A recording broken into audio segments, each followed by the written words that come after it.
format is not working, and we are recording. I'm going to ask that those in the room, it's hard, I know sometimes, to have inside voices, but we're going to need to because we're using a different system than originally what that works in this room.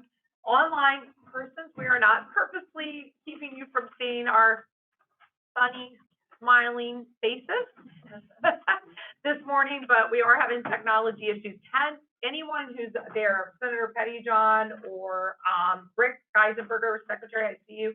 Can you hear me okay? I can hear you fine. Yeah, we can hear you okay. Now I can see your face, Rick. You can't see us, Secretary. We can see each other, but not you. Okay.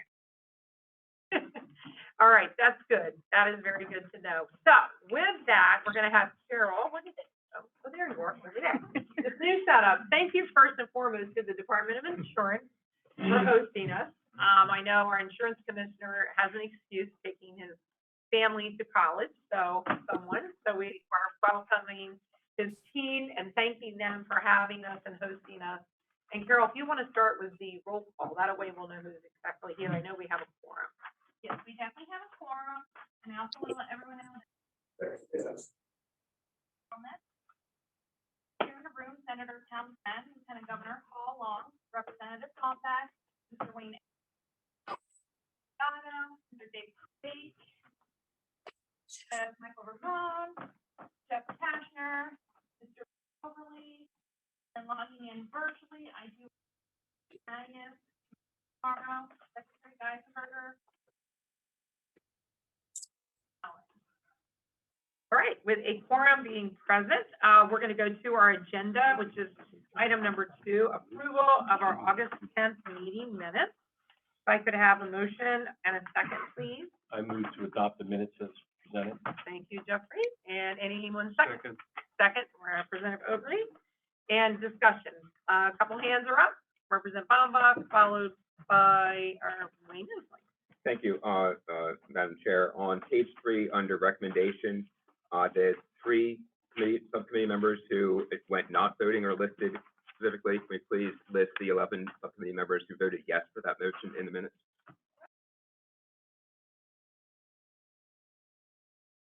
All right, anyone else?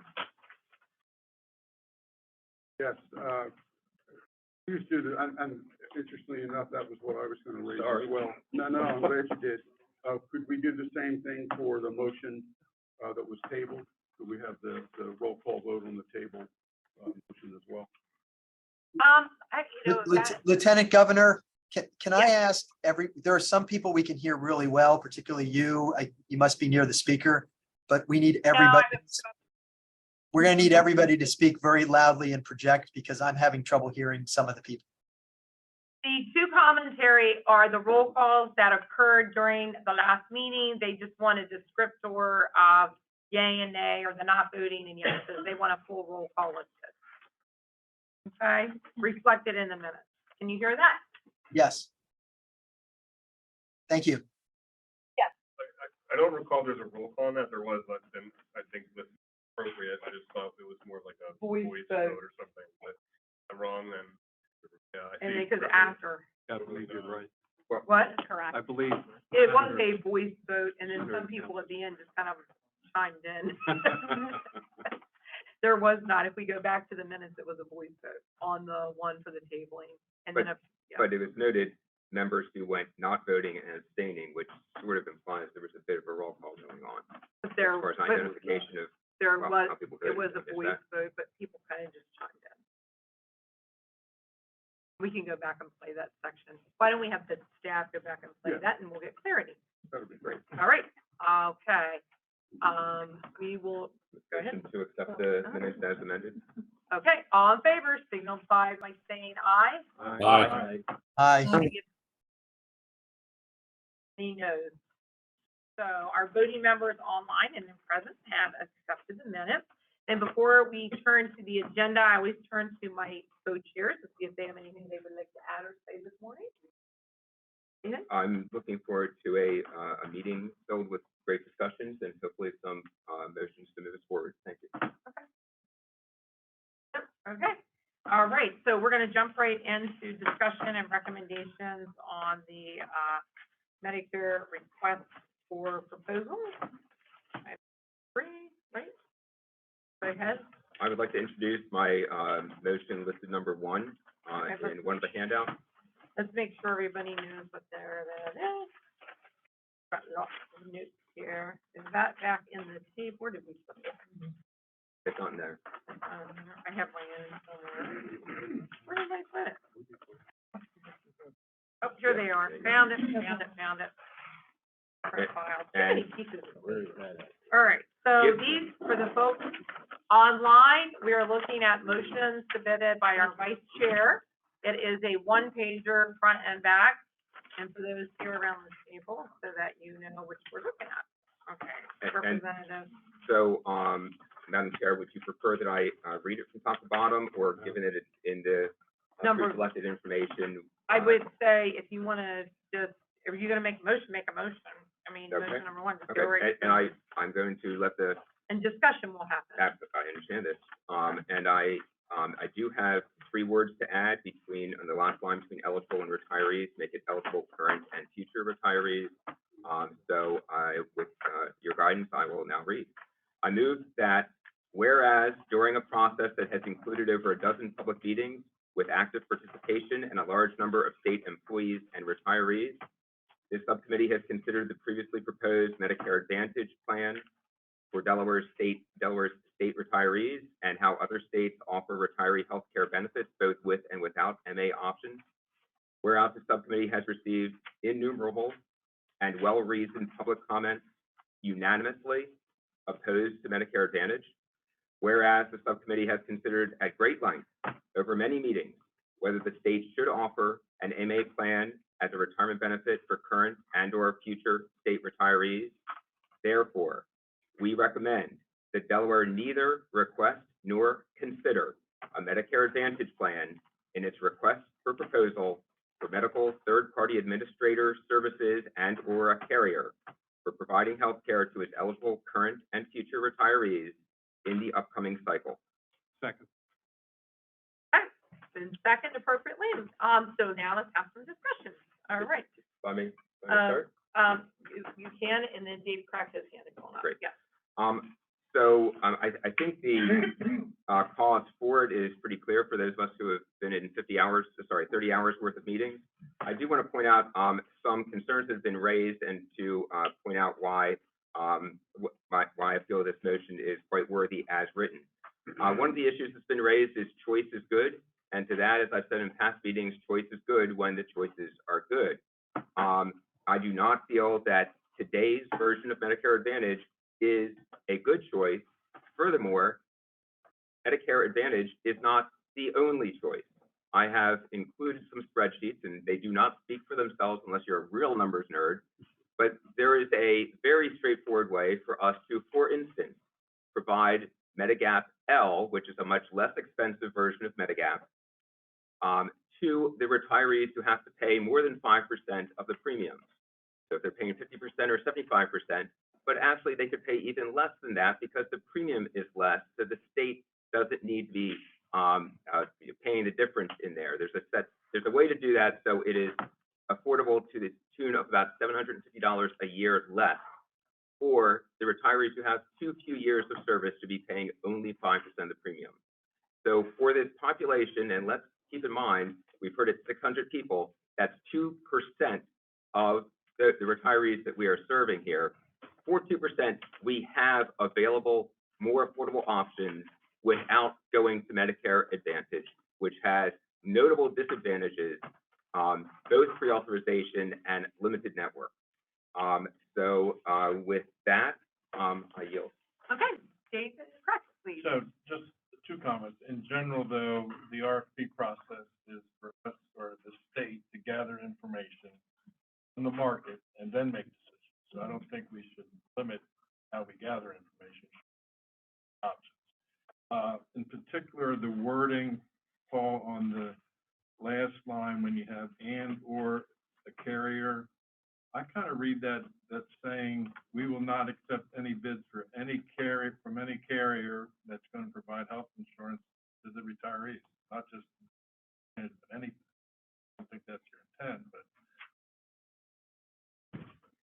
So, Mr. Craig, thank you. I think the way I read it, what we're saying is we may neither request nor consider a plan from A and B. It's not saying, I'm sorry, a Medicare Advantage plan from them.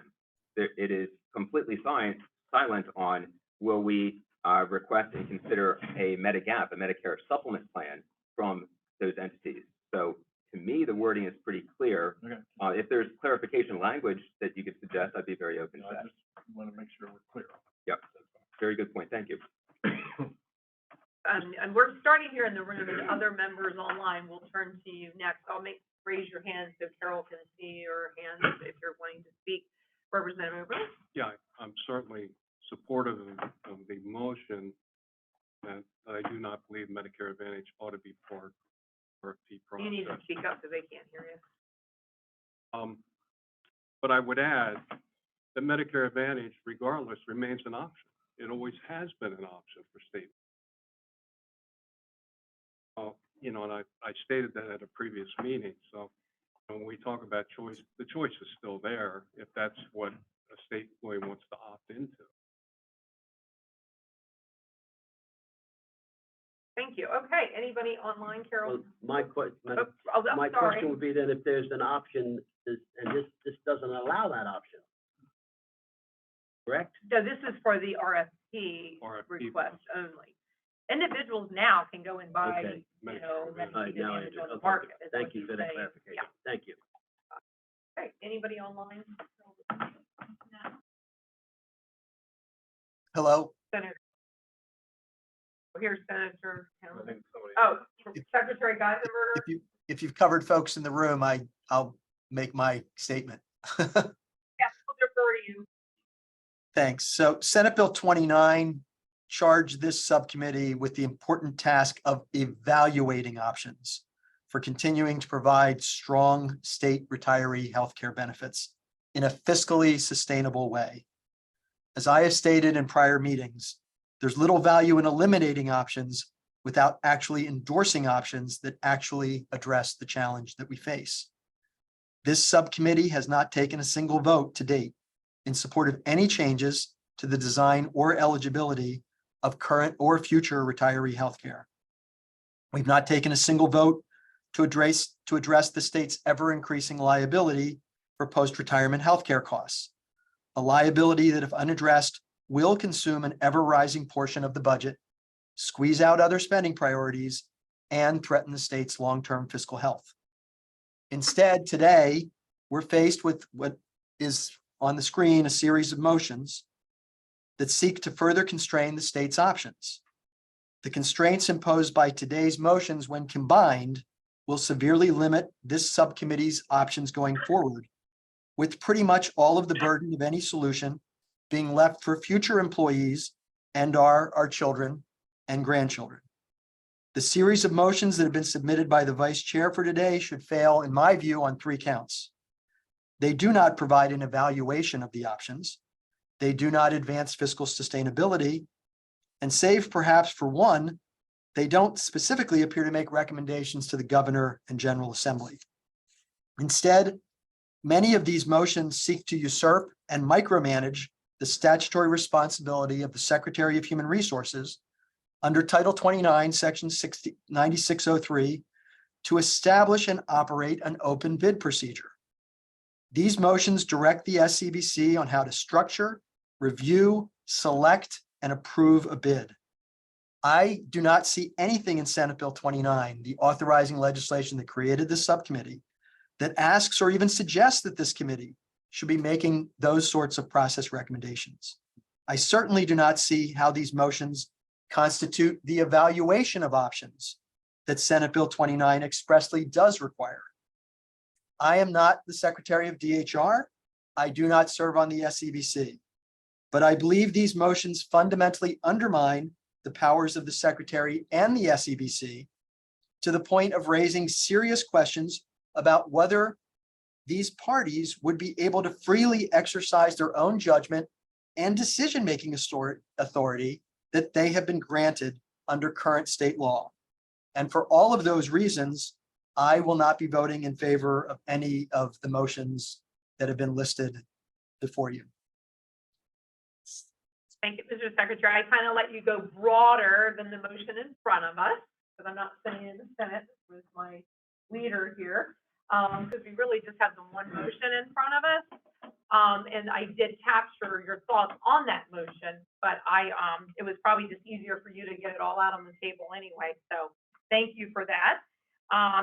My hope was to save time through the rest of the meeting. Well, we appreciate that. Mark it down. We appreciate that, sir. Anyone else online? Because I know our senator has a comment. Go ahead. Secretary Demadius, your hand was up, ma'am? Oh, Thank you, Madam. Thank you, Madam Chair. Again, just a point of order to reiterate Secretary Geisenberger's points. The enabling law, Title 29, Section 9604, which codifies Senate Bill 29, does not authorize this subcommittee to alter the SEBC's authority under Title 29 Delaware Code, Sections 9602 and 9603. Senate Bill 29 allows this subcommittee to issue findings and make recommendations to the governor and the General Assembly, but these motions go far beyond that, including the one currently before us. I'll reiterate that Senate Bill 29 directs this subcommittee to evaluate pension and healthcare options in a fiscally sustainable way, and I've not seen that in any of these recommendations for sure. For these reasons, if these motions are called to a vote, I will be voting no. Thank you for your feedback. It looks like we have a phone that keeps highlighting a 6. Is there anyone else that would like to speak online? That's the phone here. Oh, this is us. Yeah. Okay, the phone wants to talk. All right, the voice of God. I love it. Okay, and our commissioner is at a distance. I think I confused folks. We appreciate our commissioner hosting us. He is online. He's not here in the room with us. So, is there anyone else online? If not, Senator Townsend, you will patiently wait.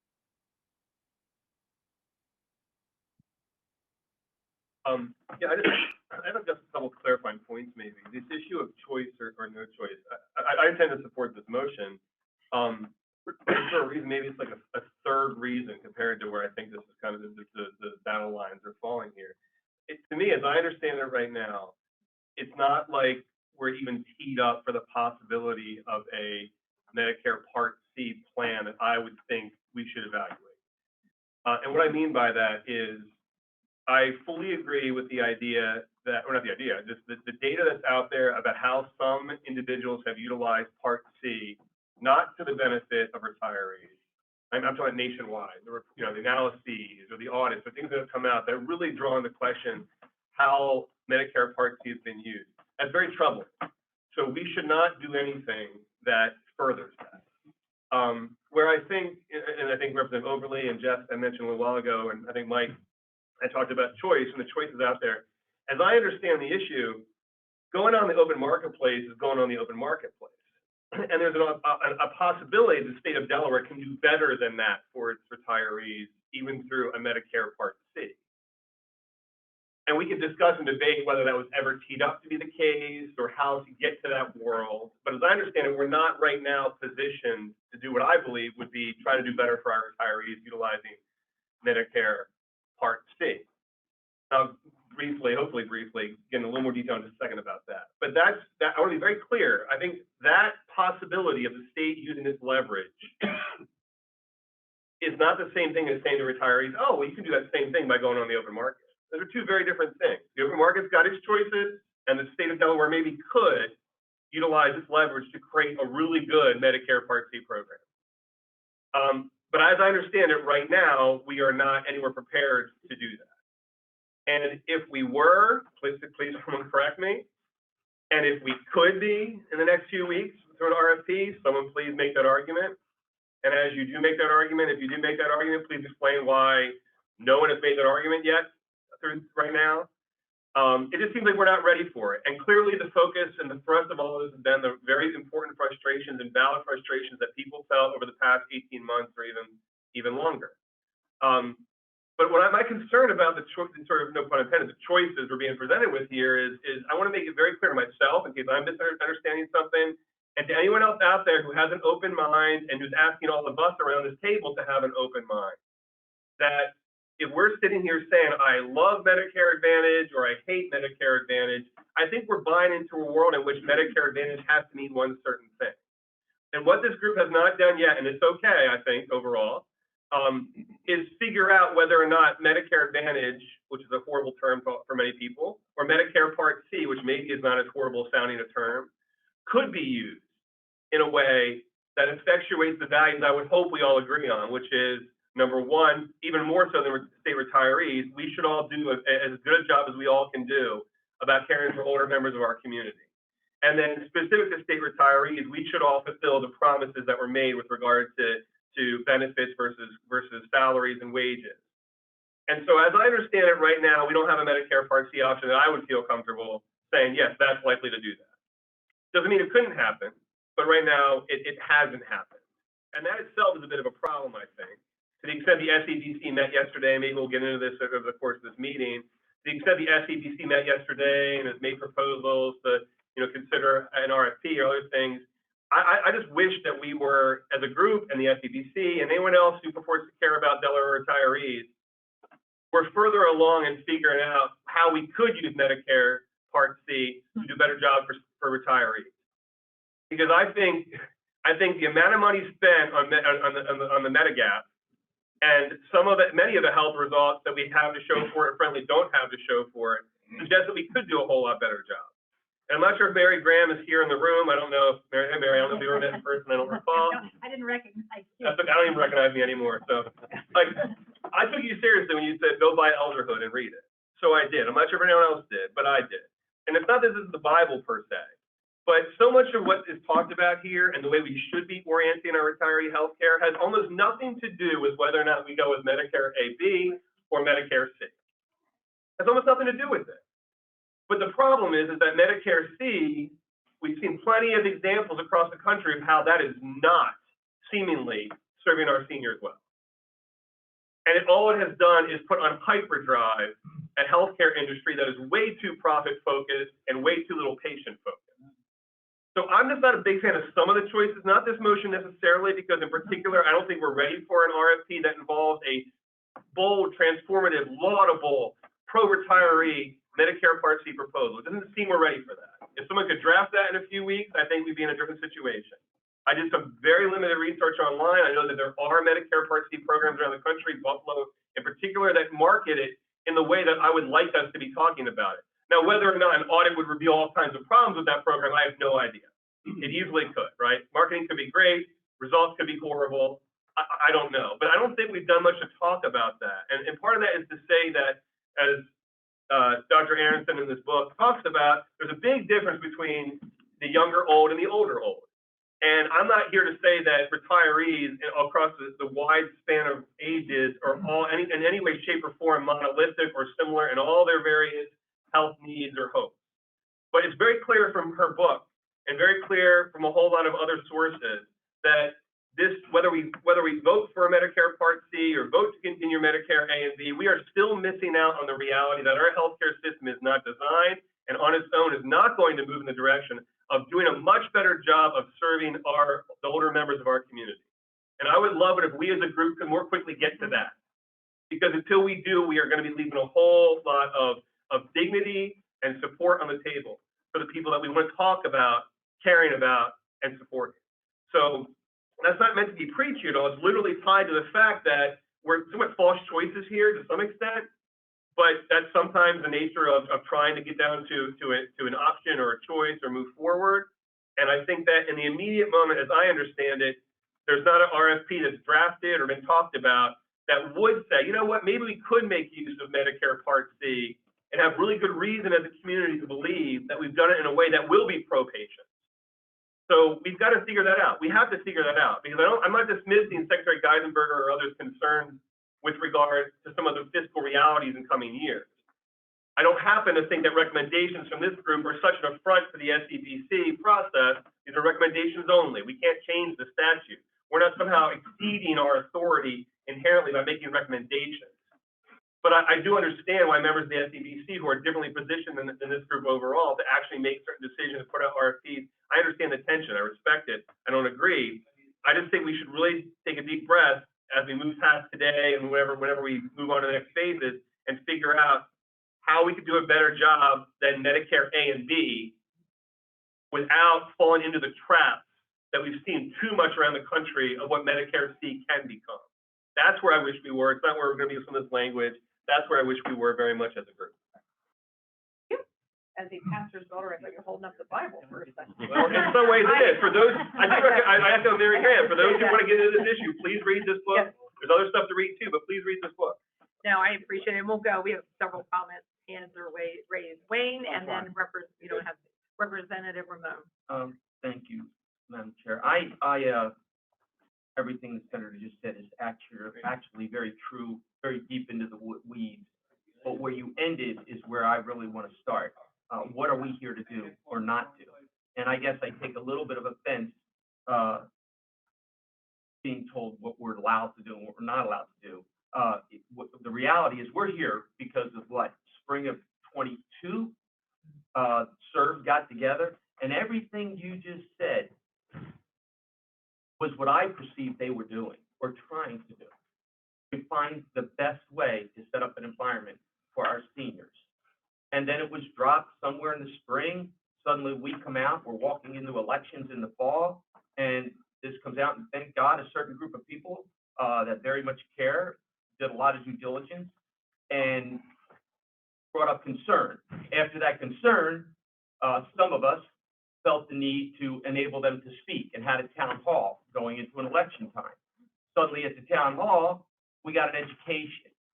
At the education, the secretary, the governor's staff were all there.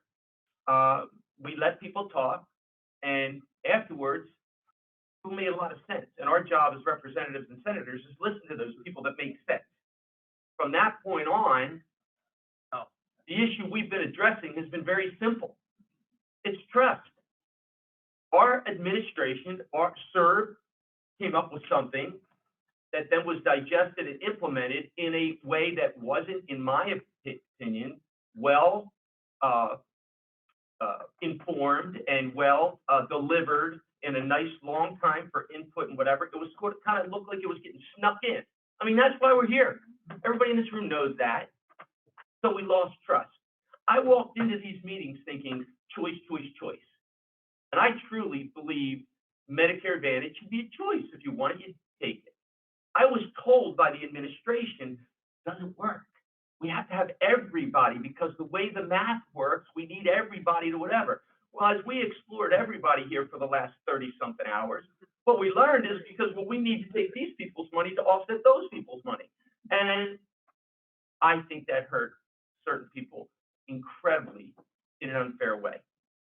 Reality is where we are now is our job is to do a simple thing, is to bring the process open, which is what we've done, is to make recommendations, as you said, which is what we're doing. And I feel a very strong recommendation, listening to what the administration told us is, if we can't do Medicare Advantage for everyone, it doesn't work, fine. We're not doing Medicare Advantage for everyone. Paul, I commend you for the motion. I'm going to support the motion. But I mean, let's not sugarcoat all this. We're here because the people in this room lost trust in us, the government. We screwed it up. So now we're telling our administrative side, our executive branch, this option is out. Now go back and do your job. It's that simple. It's not our job to read the Bible.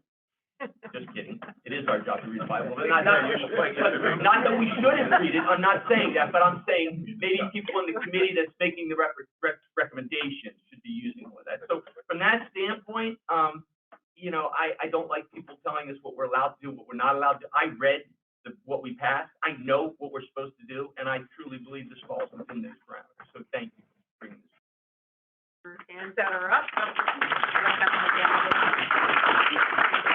I would ask, I know it's great to have enthusiasm and applause, but it is a little harder for other people. So if you can do a little bit, even though I love enthusiasm. Who is next? And Sam was up next. Anyone? Online, we can go. Do we have hands there? Anybody else that we have missed? Senator Pettyjohn. Thank you, Madam Chair. Appreciate it. I'm not going to repeat verbatim what my colleagues, Senator Townsend, Representative Ramon, Representative Ballenbach have said. I agree with them.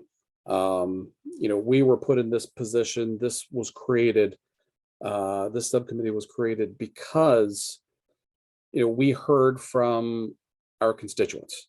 We heard from retirees. We heard from active employees.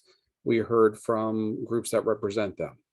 And what we heard was, why are you trying to do this to us? Why are you trying to sacrifice some of our health care? I think the entire process was done too quickly. We were trying to put something, we as the state were trying to put something in place where all of the I's had not been dotted and the T's had not been crossed. When we look at retirees down here in the southern part of Delaware, a lot of them go to health systems that had said, well, we don't have an agreement yet for this program. And that scared them, and rightfully so. We're going to be retirees someday as well. Many of us have parents, or someone on this committee are part of that health care system that we currently have. And to switch that without the certainty of being able to continue care is very frightening for those that are going to be affected by it the most. I think we should take I'm going to support Representative Ballenbach's motion.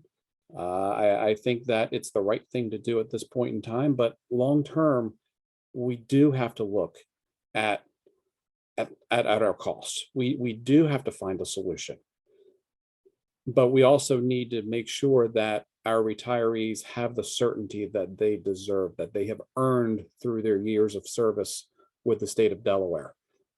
And one way we can do that is to say, guys, right now, we're not going to recommend to the SEBC that we go with Medicare Advantage. Thank you, Madam Chair. Thank you. Anybody else here? Anyone else? Other comments? I'm looking at Joanna, who's surviving. She's done all these numbers. Joanna really wants us to get through all your motions so she can get to the solutions and opportunities and ideas that we have in number 4. So, again, we appreciate everybody's remarks and comments. And I think, as everyone knows, this motion is reflective of this upcoming cycle only. And I think, as well said by the other members here, the rationale why and the work to give that breathing room and opportunity for additional analyses that hopefully will continue through this committee and through the fine work of others at the SEBC. So with that, we have the motion before us. We call the question. Yes, we can call the question if there are no other discussion points. Representative Overly. One quick question, Ballenbach. Reference in the upcoming cycle, I assume that's the next RFP contract cycle. So my intention is that this applies to the RFP, which the SEBC discussed at this Monday's meeting, which is intended to be effective January 1st of 2025. Right. And as of that meeting on Monday, we learned their plans, although it wasn't clear that the committee ever had a voice in this, is for a 2-year contract with one optional 1-year extension. I just wanted to. Okay, so we have clarity on that. Any other questions? If not, we will roll call on the motion that's before us to recommend that Delaware neither request nor consider a Medicare Advantage plan in its request for proposal for medical third-party administrator services and or carrier for providing healthcare to its eligible current and future retirees in the upcoming cycle, meaning now. So this is time capsule, time limit. Okay, you will kindly call roll, ma'am.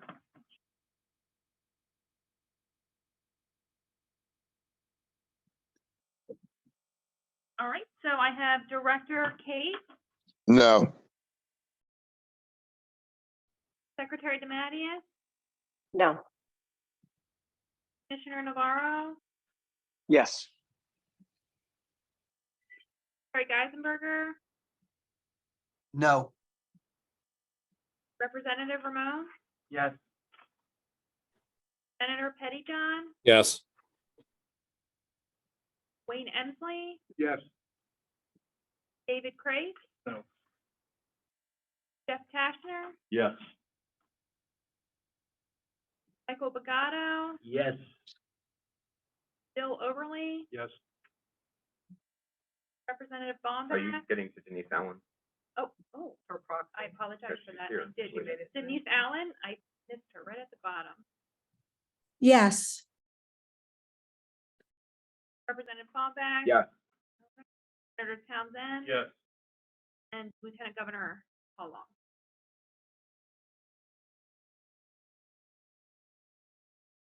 Okay.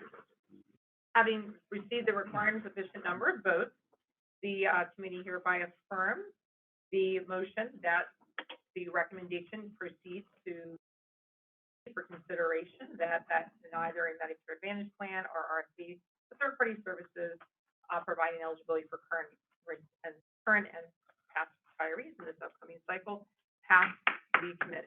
Thank you. All right, now, if we're going to do additional motions, we'll move right along if so, because I know we're all anxious If, to get if the data. other subcommittee members are happy to have me keep the floor on this, I'd like to skip number 2 and go right to number 3. All right, and what that means to people who are listening in, I will have you read that, sir, because not everybody Perfect. has it in front of them. I move that consistent with Senate Bill 29, we recommend that the Proposal Review Committee for the upcoming RFP consists of representatives from each of the following offices: Department of Health and Social Services, Lieutenant Governor's Office, Controller General's Office, State Insurance Commissioner's Office, and Executive Director of the DSTA.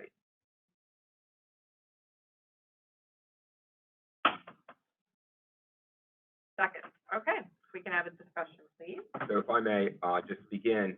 I think one of the things I had an email this morning, and I reminded of Albert Einstein saying, if you think you're going to do the same thing twice and get a different result, and that's the definition of insanity. We've had some problems in the past 2 years. I think we need changes. The General Assembly, with the governor's signature, put some changes in effect with Senate Bill 29. One of that was to change the membership of the SEBC and to establish the RHCAS. What it did not do is change the makeup of the PRC. Why is that? The PRC is built into the RFP. So if someone tells you that the RFP is just to solicit bids, they are lying to you. It is more. It also tells you what kind of plans to bid, how they will be reviewed, how they will be scored, and who will be doing the scoring. Who will be doing the scoring is the Proposal Review Committee. What I'm proposing is that these 5 members, a subset and yet not a quorum of the SEBC, be identified as our recommendation for the SEBC to fill the Proposal Review Committee, which is part of the RFP. I chose them to be, we already know that we have the 2 co-chairs of the SEBC, I think have certainly many opportunities to be heard. I had a 3rd cabinet secretary, the DHSS secretary is in there, Lieutenant Governor's Office, Controller General's Office, which serves the legislature, so we're taking care of that branch. The Insurance Commissioner's Office as obviously an expert in the insurance area. And then we have 1 retiree and I think 2 members, representatives of unions. I selected 1 almost at random there. So came up with those 5. Happy for questions, adjustments, comments on this. We'll start with Dave Sandlin up first, and we'll go to Wayne. Dave, please. Okay. Just to clarify a little bit, do you have, should we add language where it consists but not limited to? What if there's some subject matter expert helpful in this process? That could be a point 5 and then plus any. Would you, if I may? Yeah. What do you think about having this list of voting members and what, to bring in technical experts, I think is well within the scope of the PRC and indeed should be encouraged. But I think, one of the issues is that where the decisions are made. Okay, I'm fine. I'll be doing some wordsmithing here while others are speaking. Other comments are Wayne, and then we'll go online and go ahead. Just a little wordsmithing. When I read this, I wasn't sure how many people were going to be on this committee. So could we say, instead of consist of representatives, say 1 representative from each of the following? Minimum. No, not minimum of. You only want 5 legal. We don't want our lieutenant governor to stack the committee with 6 people from her staff. Is that correct? I was just trying to make sure that if somebody overlaps in 2 different areas, they're not.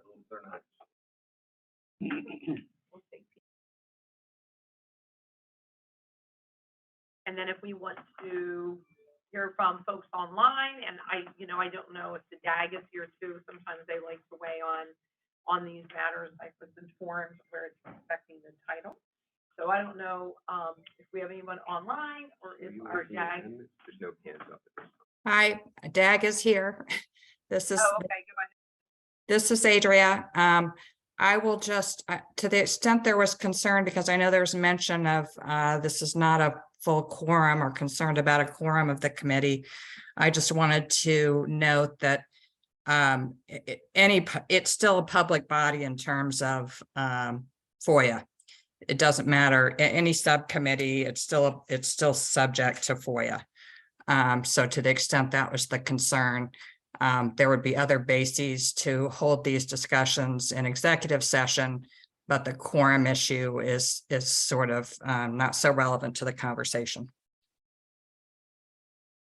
Right, then, if there was anything else, any other questions from anyone online? Madam Chair, my concern is Wayne's question that you're limiting the executive director to one, the DSTA, that it should include only one person from each of the other committees, the other areas as well. And that amendment. May I read what I've adjusted with both, with the inputs? Is that all right? That would be. If you would speak up, can you all hear him online? Okay. So the motion is, we recommend that the proposal review committee for the upcoming RFP consist of 1 representative from each of the following offices who would serve as the sole voting members. And it's the list of the 5. If I may, I Yeah. just want to ask subcommittee members again to please speak as clearly as you can. We are having some folks virtually having trouble hearing. Thank you. Record shows the only reason I was speaking so passionately earlier was to make sure that my voice carried. Loud and clear. Yeah, for the record, there was no. I was bullied by a 3-year-old last night to no end, so I'm not meant to speak that loudly right now, but. He's good. that's all I right. thought it's because he was sitting next to me. We were used to yelling in the Senate. Naturally magnetic, Stephanie. Yeah, you got it, right? It is something overly sensitive. I just wanted some clarity, Paul. I assume the executive director of the DSTA was chosen because he serves on the SEBC. Is that correct? All 5 of these are current members, statutory members of the SEBC. That's correct. Okay, thank you. And the Yeah. wording comes from the past RFP as far as the earlier wording. Thank you. So which wording? Consists of representatives from each of the following offices. Oh, that word. Yeah.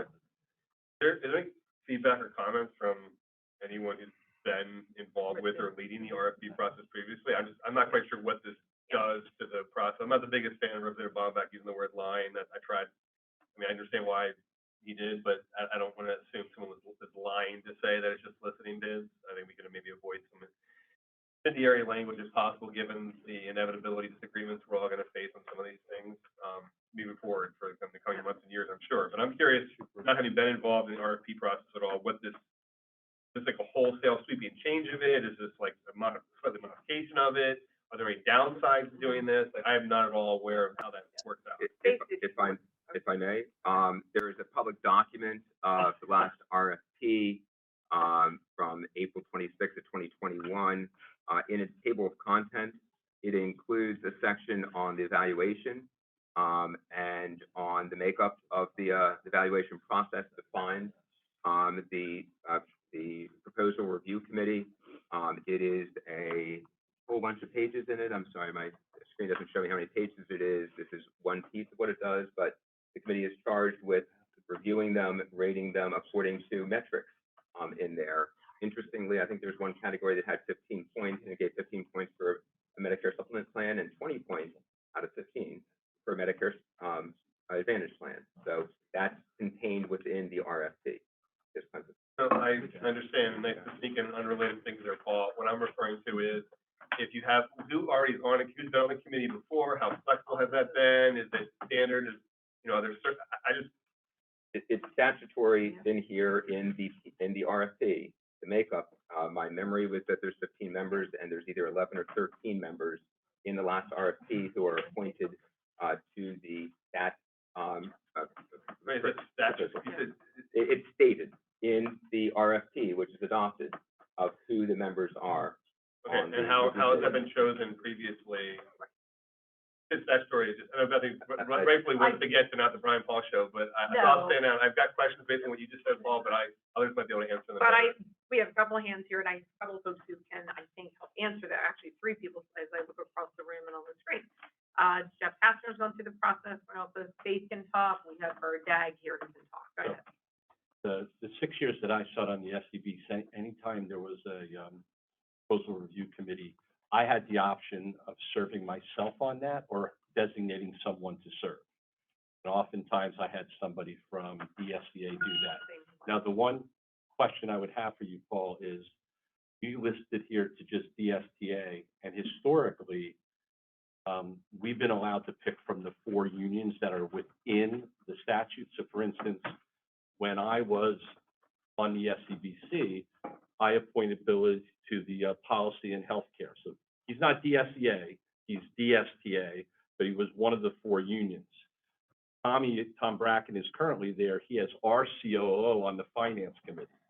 So the question I have beyond the answer I'm giving you about, we always had the option of putting somebody on this if we want. In this here, would Tom Bracken be able to appoint somebody just from DSTA, which appears the way it's written, or would you allow him to select from AFSCME, DSCA, or COAD, who are the other 3 unions mentioned in the statute? I'm going to say personally, I'd be very comfortable with that. I don't have language for that, and I don't think the language currently permits it, but I'm very open to identify language. It's just one of the 4 unions mentioned in the statute for SEBC members. Faith, if you wanted to add anything, or the DAG. I can comment. Mr. Kastner's recollection of the process is accurate. Thank you. The only thing I would clarify with regards to, again, Mr. Kastner's reference to union SEBC member having the ability to designate from the 4 unions. That was the process previously and prior to there being 2 union appointments on the SEBC, which is now the case. We currently are in 2 active RFPs. We have solicited SEBC members, including those 2 union seats, to designate individuals to serve on those proposal review committees, facility administration, and centers of excellence administration, neither of which impact the retiree population, by the way.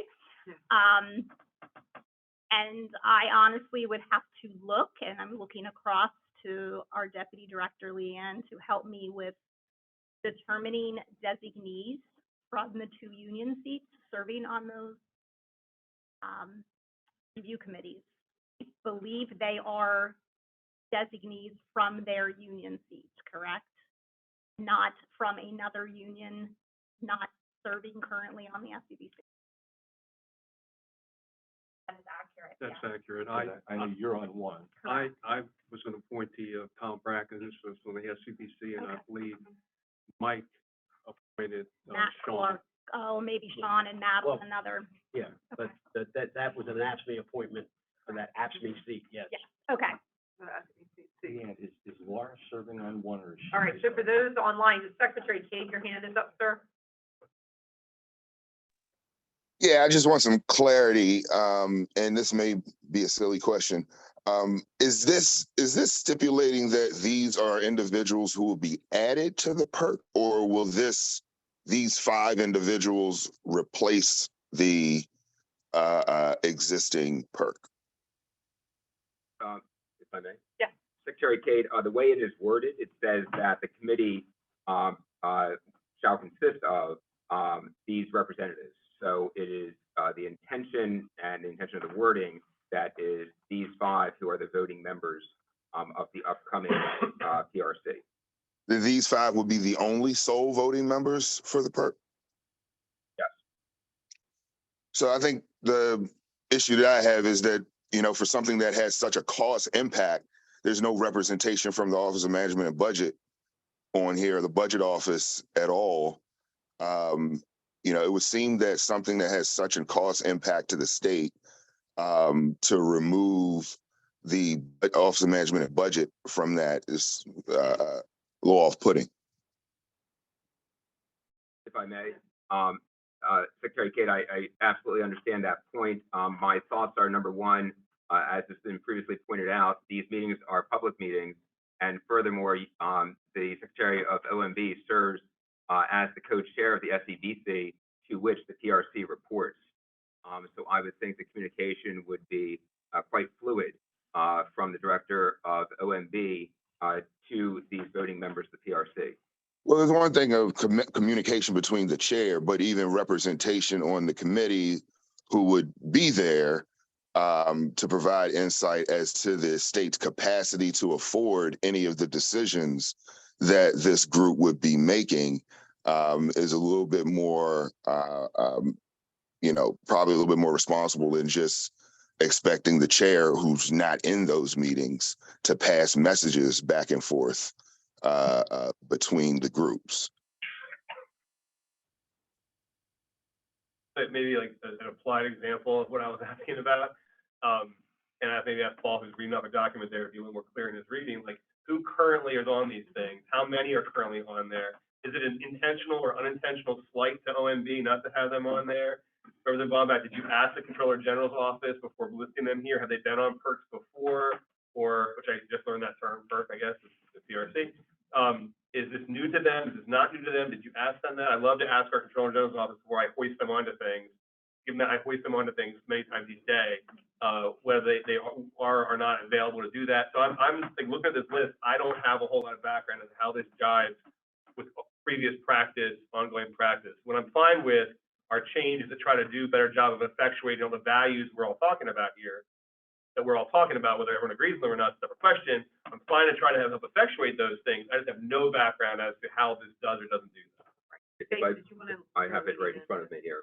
Please read it with clarity. I'd love that, please. The Proposal Review Committee will review all proposals submitted that meet the requirements of the RFP. The PRC shall be comprised of representatives from each of the following offices: Department of Human Resources, Office of Management and Budget, Controller General's Office, Department of Health and Social Services, State Insurance Commissioner's Office, State Treasurer's Office, Chief Justice of the Supreme Court, Lieutenant Governor's Office, Executive Director of the Delaware State Education Association. So 9. So Brian, what it was, Of the 11-member SEBC. every member of the SEBC at the time, it was 9, and I was the union designee, had the ability to either serve themselves or have a designee on the PRC. Okay, so it's not at all subcommittees. Everyone's on there already. It's like they've moved the party over here and do this work over here. This would truncate it. Paul's proposal here would truncate that. If it's a make Yeah, but I understand it truncates it, but it truncates it by removing a representative from the budget office and another branch of government, which is involved and is very much, involved in the decision making when it comes to healthcare and impacted by the decision making when it comes to healthcare and removing the courts. Brian, you're part of the judiciary. Yes. And admittedly, this also removes one of the 2 union representatives. It removes the retiree. Well, I'm not advocating for removing the union members, so that's not really a pushback to me. I'm not advocating removing them. I'm saying that we're removing an entire branch of government, and we're removing the budget office, which should be providing insight to members of the committee as to the state's capacity to afford any of the decisions that committee makes, which I think is a responsible thing to have. Faith, maybe you can help me here, because I know in the past with my designees, your office, DHRO and B has been extremely helpful. I don't know whether they've kind of been like staff, so to say, the staff of I mean, they've provided, and Jeff, I think you might agree too, having had staff and Bill on those committees, I think that there has been a vital place to have experts with the OMB and the DHR, and I respect what our representatives attempting to do here, not saying I'm just thinking for the effectiveness, thoroughness. If I may Yeah. suggest the following, if the committee, feels that it's appropriate, I'm happy to table this bill and bring back at the next Yeah, why meeting, don't we? this motion and bring it back with the full membership of the SEBC, including the 2 representatives from the unions, the retiree, et cetera, and have it match today's SEBC the way that Mr. Tashner has pointed out that the last one represented the then current full makeup of the SEBC. Frankly, I won't. I mean, look, again, I think that's kind of tongue in cheek because I'm not advocating that we just don't do anything. All I'm saying is you're removing a branch of government and you're moving the budget office. If there's some strategy to truncate this group to make it smaller or more efficient or any of those things, I don't think anybody's pushing back against that.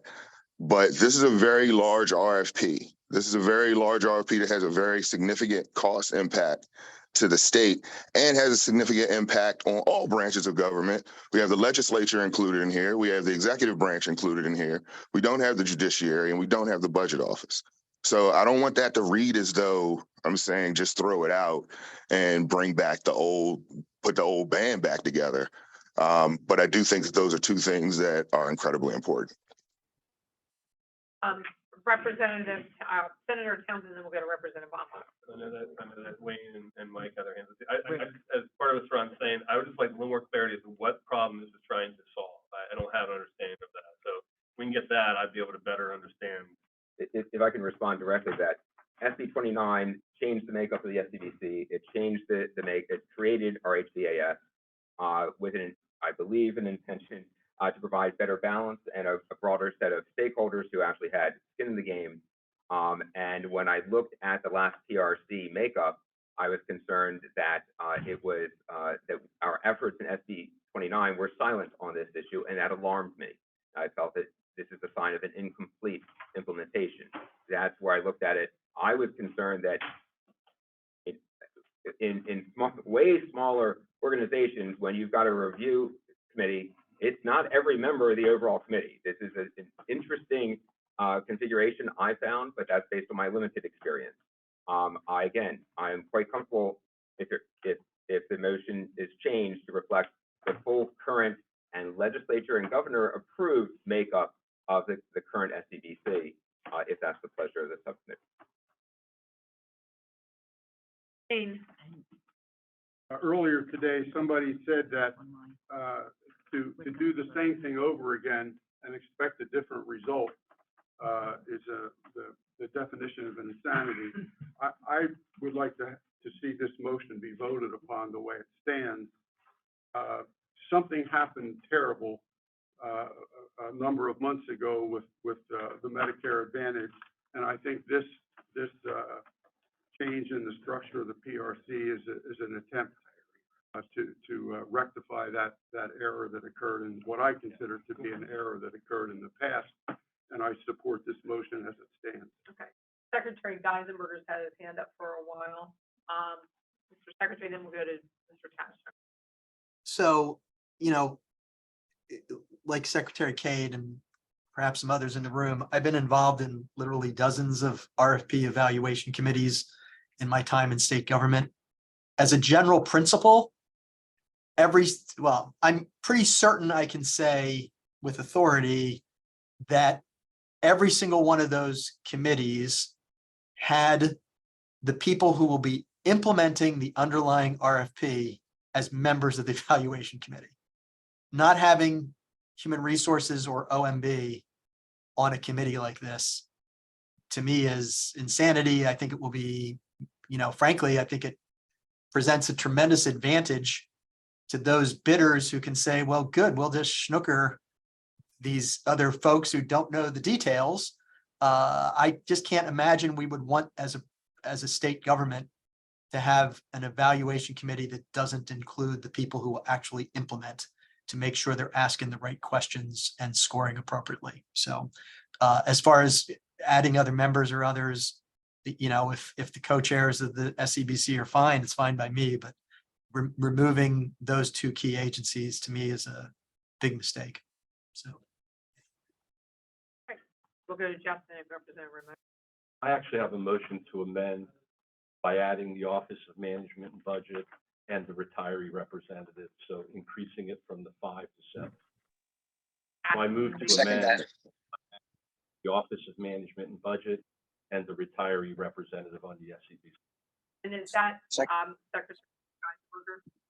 Seconding? That was Trinidad Navarro seconding. Sorry, we're in your house. That's okay. and I don't. Okay, That's all right. Sorry, I'm not there. have a motion now. We have usurped, Robert's rules polite D because we had somebody waiting on the discussion, but you were okay to wait and come back.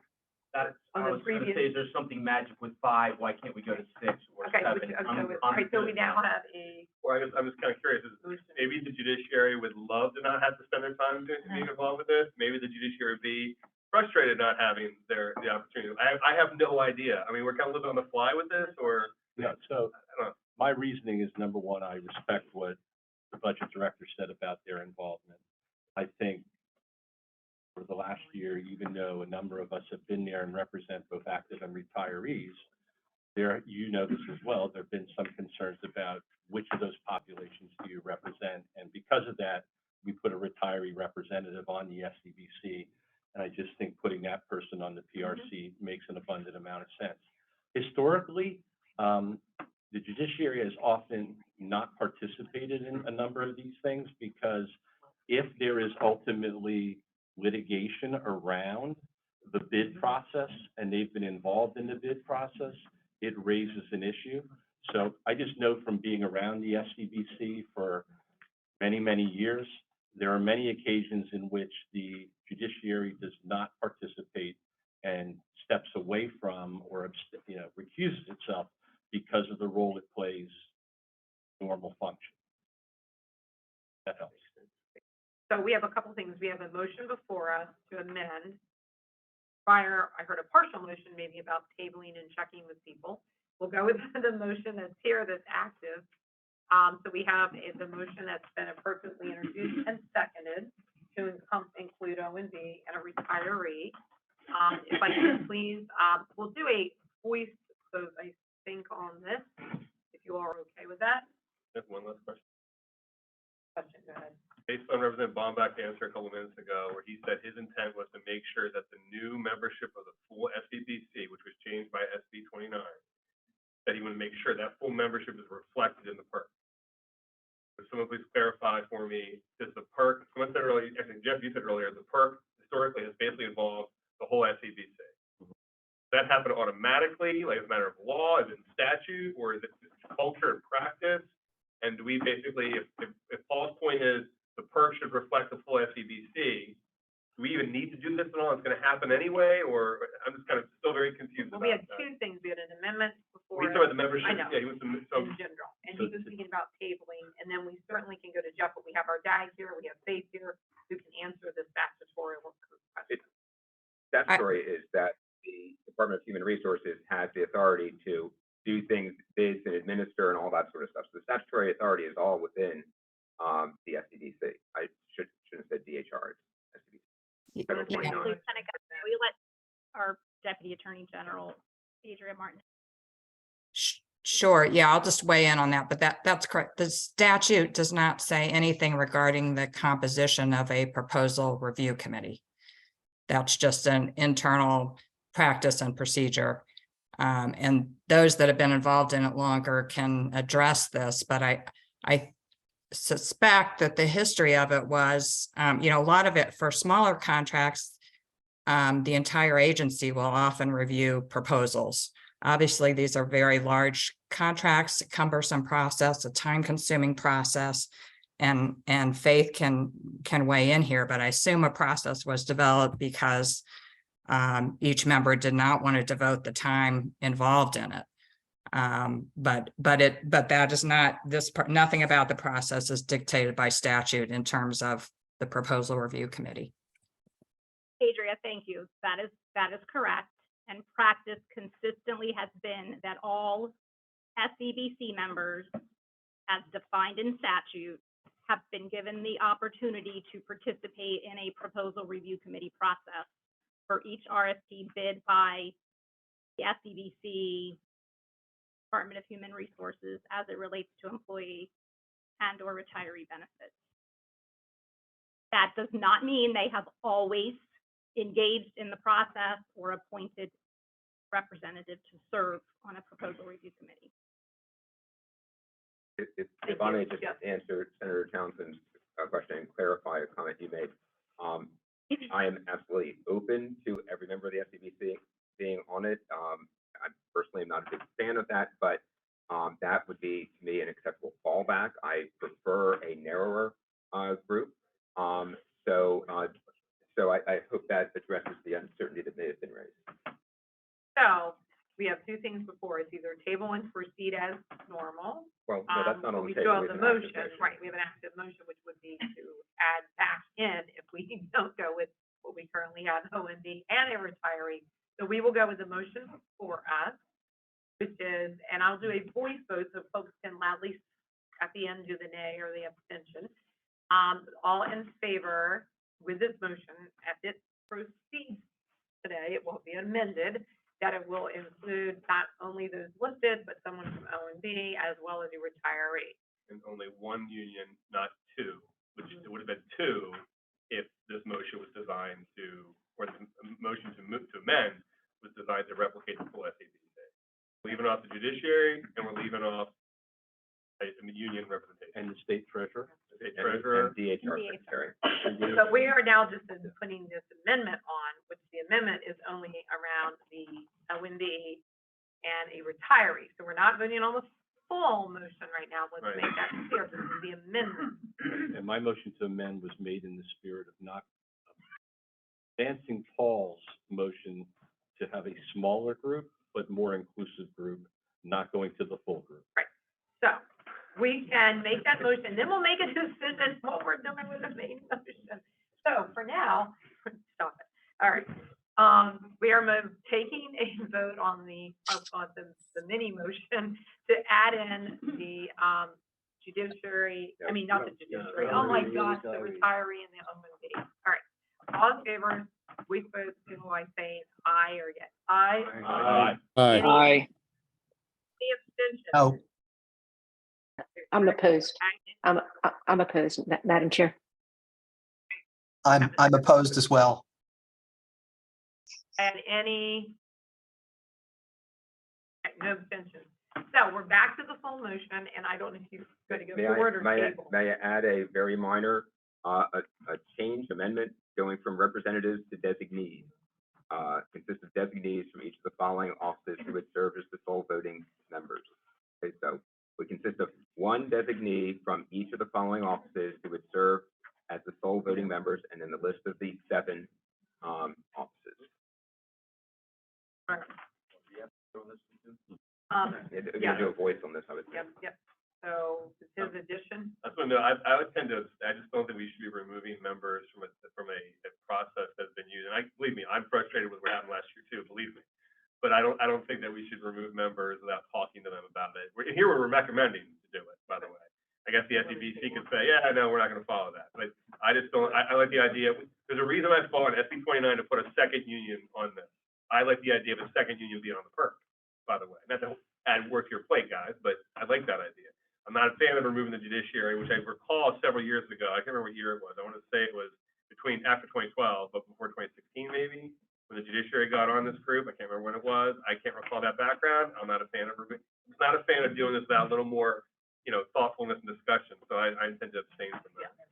And, for myself, it's nice to have the details as well, who you've spoken with, who hasn't been spoken with. And I respect your position, but I too, until I know we've had conversation, I will be abstaining. Trying to get to your end, I think there's an institutional amount of knowledge that each person on that committee serves.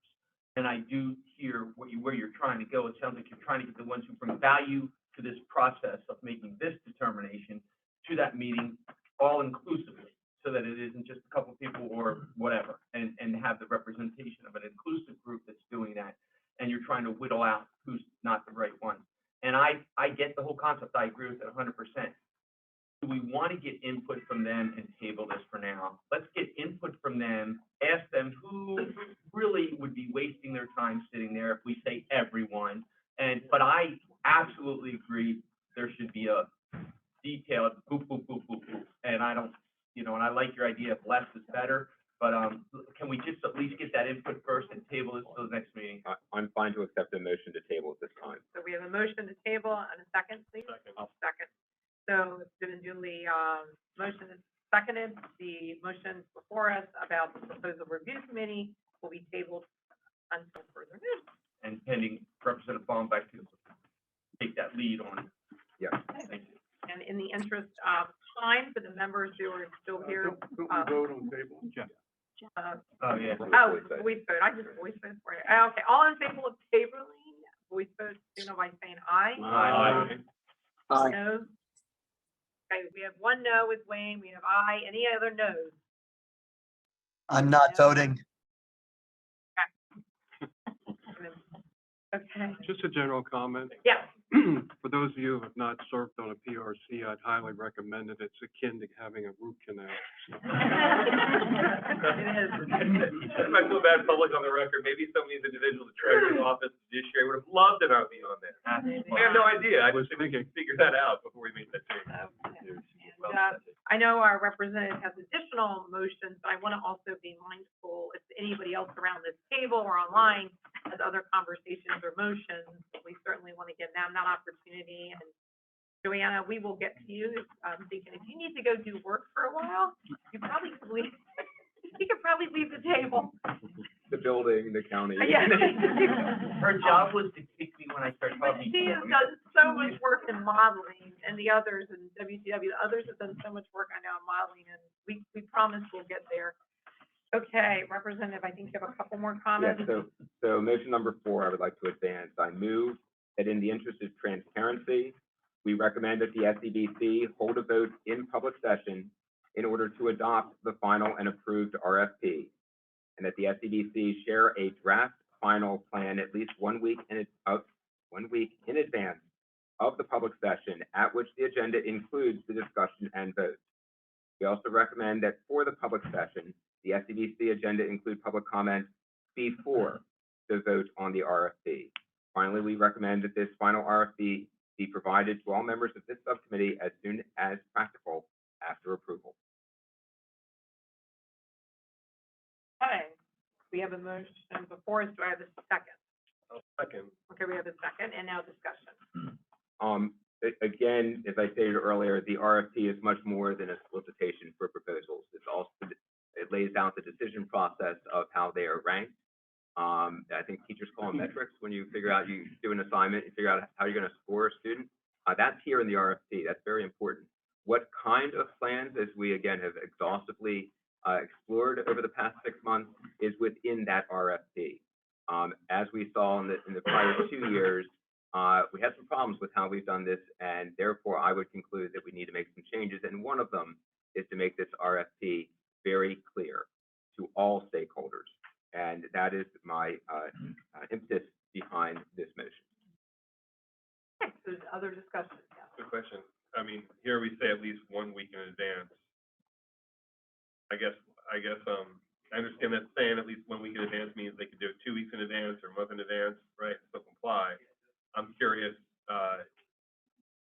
based on my own experience, you say at least 1 week in advance, you're going to get it like 1 week in advance, not 2 or 3. That's not a fault on anybody. Happens like all of those places. I'm curious if we should we recommend more than 1 week in advance. I mean, I know that the previous RFP was voluminous. So I'm not sure if 1 week is sufficient time to give the transparency and accessibility all that you're seeking here, and then I'm happy to second.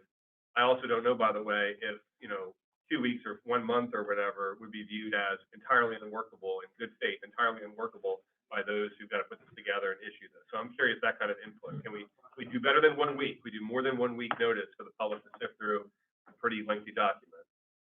If I may, first thing is I love the question. I think it's an incredibly wonderful and strong question. The one thing I want to make everyone aware is if we do, actually, even if we do 1 week, it means our September 28th meeting will not have the opportunity to provide input that would go into the final draft as released 1 week before its adoption, which is planned to be October 2nd, if my memory is correct. And my And apologies. I don't have a problem with that. No, my apologies. I was thinking of the results of the RFP. Yeah, I you was, were thinking- yeah, Oh, I was thinking of the sorry. results of the RFP. You were, Okay. Okay, I was thinking results. And 1 week is 5 working days. I mean, there's I just want to point out a kind of a glitch in this. I think Senator Townsend kind of stumbled across it himself when he said that he was thinking about the adoption of the recommendations, what comes back from the RFP. This is an administrative process. As far as I know, and anyone on here from SEBC or the DAG can correct me if I'm wrong, the committee doesn't vote on the RFP. Very similar to how most RFPs are done throughout state government. That's an administrative process. You're just putting out for information to come back, and the real work obviously comes to the work that the PERC is going to be doing, where they begin to evaluate what comes back from the RFPs. So, I'm not sure if Claire or if State Budget Office might want to chime in on that. Director Kate, yeah, Sure. this is Claire. There's no history of the SEBC requiring a vote on an RFP. We have checked with legal counsel. Adria is on. She can confirm that. This would just be another micromanage of the SEBC's authority, statutory authority under 9702 and 9703.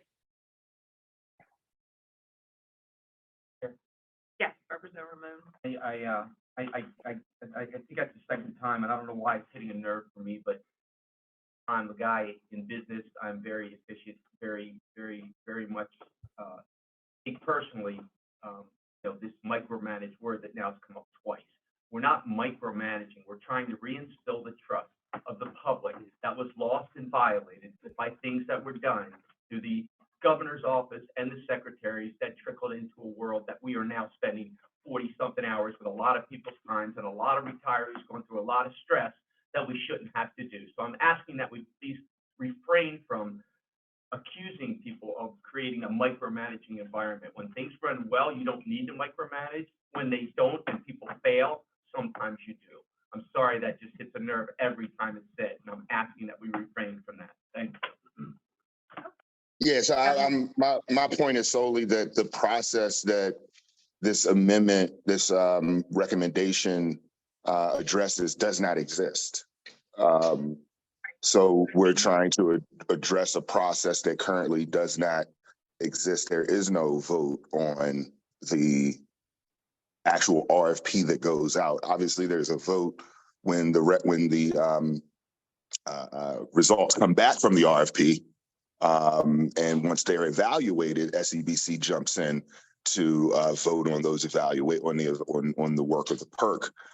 But there is no process currently where the SEBC votes on the RFP that goes out.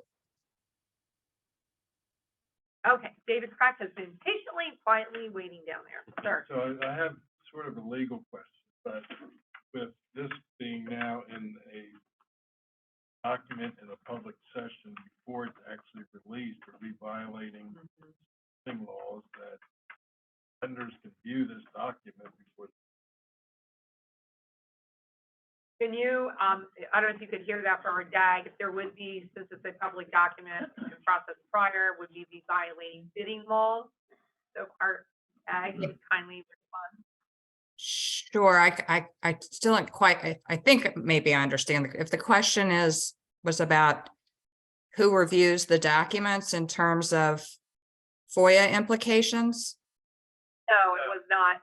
Go ahead, David, you have to speak up. So the question is, this motion wants to put the document up for vote in public session or it's sent out. So it'll be viewed by the public prior to the date that it's issued. So the vendors would be able to review this document before. Yeah, true. Would it put it out there to the public if it were shared to this group? Is that the question? Would it make it a public document available to the public? Violate bidding law. I mean, the practice, the RFP obviously is a public document. It could be protected, the drafts could be protected as drafts when they are drafts. That could be, not available to bidders or other members of the public based on the fact that it's a draft. Does that answer? But in this, when you say it wouldn't be available to the public, it would be if they followed the letter of this recommendation and put it out there for, the public, put it out a week in advance before it goes to SEBC to members of this public body. If you now have to have a public meeting prior to releasing the bid, that would make it a public document. Understood. So there's a difference between what can be withheld and what, under FOIA, things can be withheld. They don't have to be withheld from the public. There are bases for exemptions, but it doesn't mean it has to be withheld. But I understand your point. That's what the proposal is to put it out there in the public. And it's still a draft and it's in motion and changing. And is that a good idea? That's up for you guys to decide, but the law doesn't really speak to that. Thank you. Mm-hmm. Secretary Geisberger. I think David has put his finger on exactly what the problem here is. And again, I've served on an awful lot of these committees. I have never once shared with vendors what the bid will look like before it goes out. I don't want to ask them, as a practical matter, bidders will look at these documents and they may come to the committee meetings and make public comment about things they think should be changed, included, excluded, that would give them a competitive advantage or disadvantage. I mean, again, it's just not the way that the conventional issuance of an RFP is handled. And I think this would be unique among any RFP that the state ever puts out there by having it be made into a public document before it's even, before it's even issued. There is an opportunity during the bidding process, as some of you may know, for bidders to come back and ask questions, seek clarification. But this is actually creating a process where I guess they'll have the opportunity to tell us what they don't even like about what we're asking as part of the process of even putting an RFP on the street. It's a very, very big change. And I think David's hit it the nail on the head with what the problem is with this. I agree. Administratively, it's going to be it's unprecedented and problematic. I'm going to try to channel my inner Representative Ramon. Yes, this is the first time, but I don't think that this process has been stopped by the Superior Court of Delaware in the past. I think that this is a time to look at the practices that got us into that and to change the practices that led to that.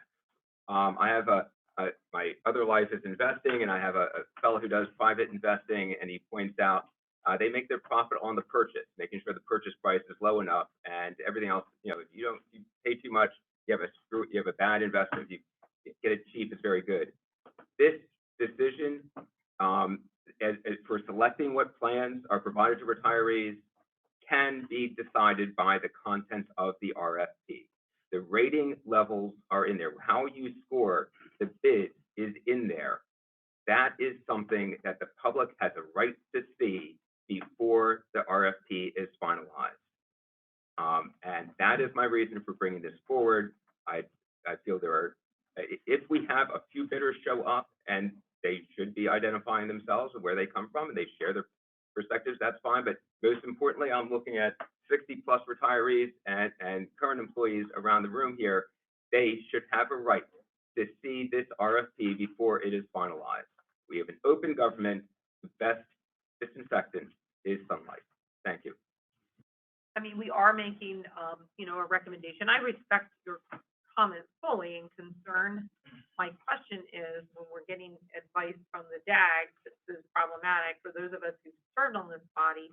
I don't know if perhaps, I'm not suggesting that you have to table it now. There might be some rephrasing. I don't know how to rephrase the wording to get to the intent to allow the public to feel the comments. But right now you are creating a process that doesn't exist and may not. It's a recommendation. I'd like to call for the question. But yeah. So I just want a couple comments. First of all, in response to Dave, I think the fact that it's made publicly available makes it available to everybody at the same time. Therefore, you're not giving one vendor an advantage over anybody else, and I don't think it would create any issues from a bid law perspective. The other thing I've learned over the last 12 years as executive director, if we do the same thing today that we did yesterday, I know what tomorrow's going to look like. And you never evolve and you never change. So I do like the idea of public input into the formulation of the RFP. And what I would suggest is, if we do vote on this, could the Attorney General or the DAG look into a situation where if a vendor provides, if you give notice ahead of time, and if a vendor provides public comment into the RFP, they know that they are disqualifying themselves from bidding on the RFP. That will prevent the problem that was raised by Secretary Geisenberger. So I just wanted to share my thoughts on Dave's, that it's publicly available to everybody. Nobody's getting any advantage over anyone else. It's available to everybody at the same time. And I think there's a way to address the concern about vendors trying to influence the process by clearly including notice that if you intend to bid on this RFP and you provide public comment in the formulation process, you are disqualified. I believe that's feasible, and I believe that's possible. I'm curious, what if their input they're providing is like really important as pointing out some kind of fundamental flaw in the RFP that for whatever reason, this is not to say that the SEBC would get it wrong, but like, what if they missed something that's just pretty fundamental about like a change in federal law or something, right? And then you have a bidder who's like, yeah, you guys got that RFP wrong.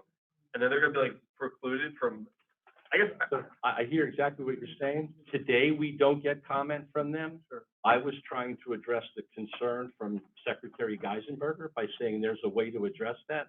But if the collective wisdom is that there's not a problem with that, I could live with that too. I just really like the idea of there being more input, and quite frankly, having been involved in this, my tenure on the SEBC was 6 years, right?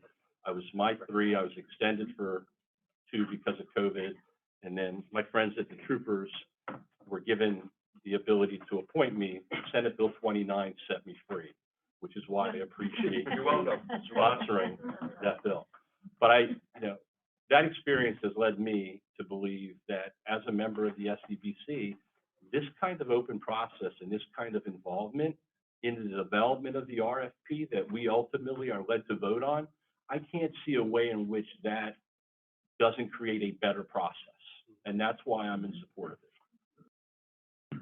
Yeah, I agree so much of those values. I think I seconded the motion, sort of tied, neck and neck with Wayne seconding it.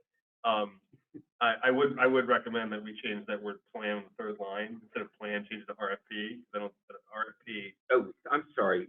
I didn't understand that's what you're talking about. Yeah, On the third getting line. rid of Very the good. That's sort plan. of my confusion that we're talking about the ultimate plan, the ultimate bid or whatever. Yeah. But still, I mean, Jeff, to the point, I completely agree with all those values. I continue to feel a little uncomfortable with the idea of like, I don't know what I don't know. Right. With regard to what this does, the domino effect this has. But if there's a domino effect that facilitates transparency generally, that facilitates transparency on this issue specifically, given what we've all gone through and continue to go through, I'm all for it. I just have no idea. I personally don't. I'm not even sure how much the group has a full idea of exactly the consequences of doing this today, other than the fact that we know an RFP is supposed to go out sometime like in the next 6 weeks or so. And so we don't have the luxury of time necessarily if we feel that our recommendation is and a formal vote on it is essential to making sure that there's more transparency.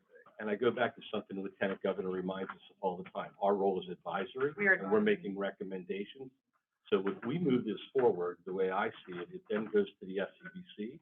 The Deputy Attorney General and other people can look into this and give them the appropriate advice before they make a decision on the RFP. But if we take no action today, I go back to, if I do today what happened yesterday, I know what tomorrow's gonna look like.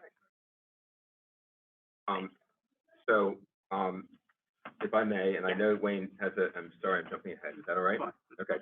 I offered the following two changes, which we can vote on. Beginning of the third line, change the word plan to RFP. That was an oversight that Senator Townsend picked up, and I kept missing his point. A common experience. Yeah, and if I could, The referee. I'd like to add a final sentence saying we recommend that the RFP include a statement that any bidder who participates in public comment regarding the draft RFP before its adoption shall disqualify them from consideration for this RFP. Again, as our recommendation. So I move that be added to the motion. Second. Second, any discussion on the amendment to the motion? Hearing none. I just hope that I hope that prohibition on a potential bidder weighing in doesn't have unintended consequences. I understand the importance of completely understand the importance of integrity.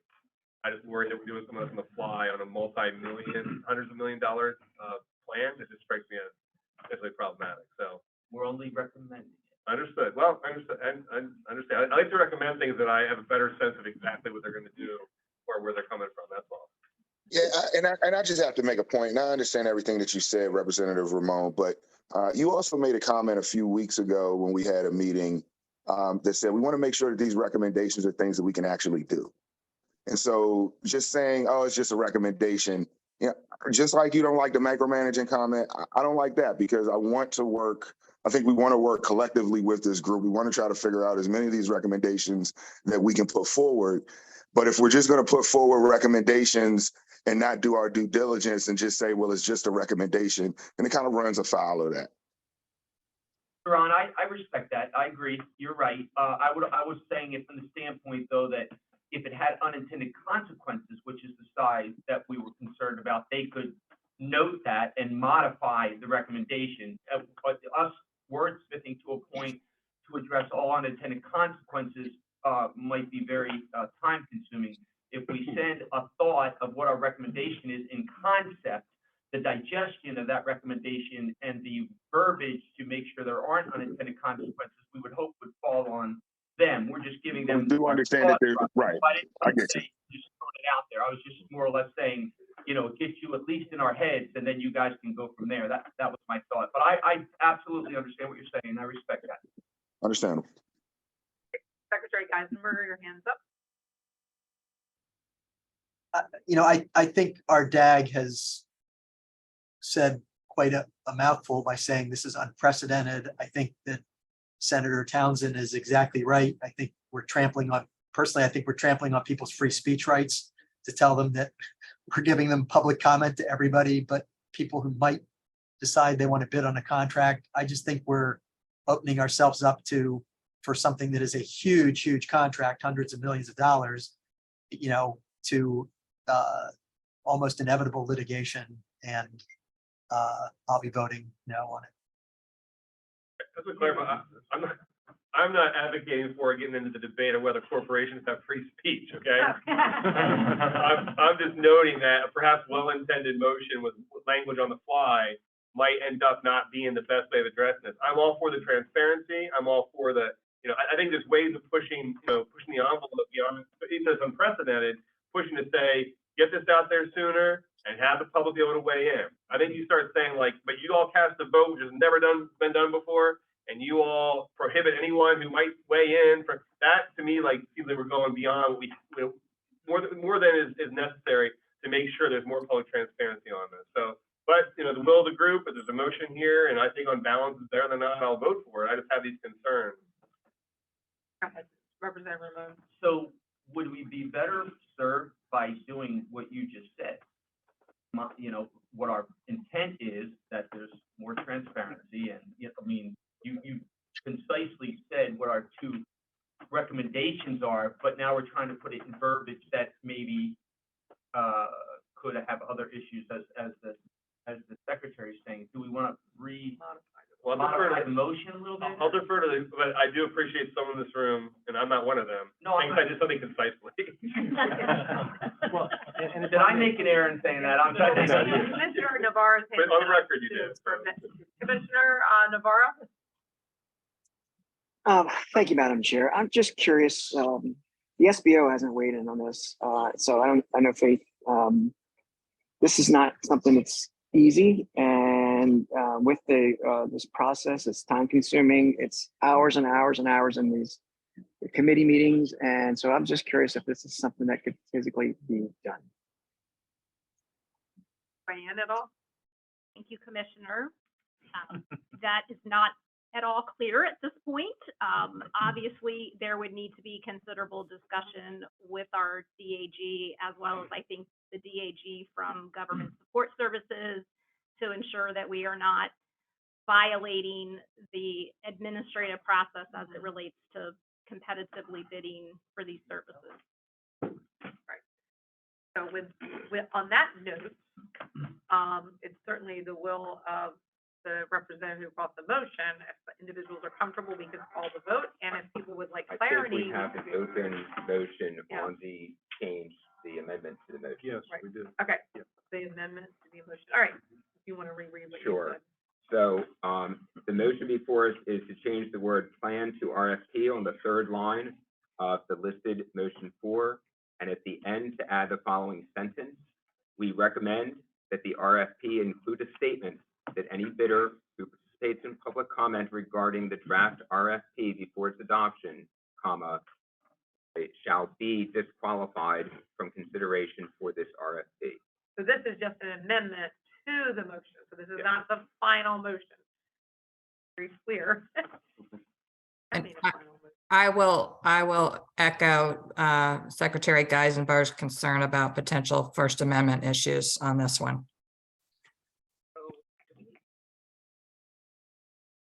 But I mean, isn't that why we have legal counsel? We're making a recommendation prior to the SEBC considering it. Right. The Deputy Attorney General can do the requisite and necessary research and then advise the SEBC members prior to their vote. Here would be prior to the vote, it would be prior to the staff Right. effectuating. This, I'm happy. to You're move correct. on. Paul, I mean, Brian, what I was going to say before is if Rick raised the concern, we tried to address it. Now that's raising a second concern.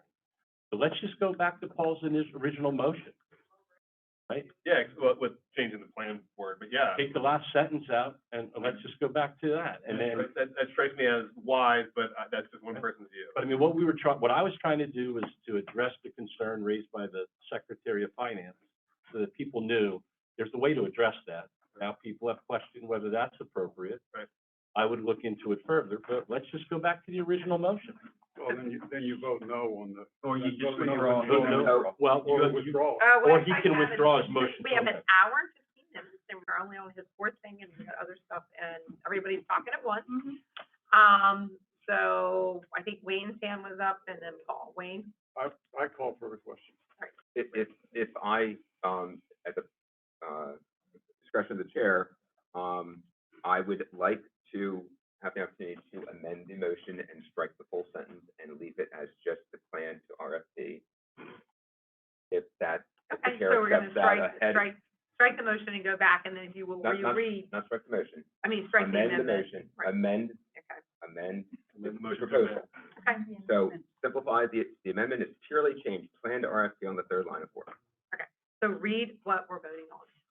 We are voting on changing the word plan to RFP on the third line of those listed numbers.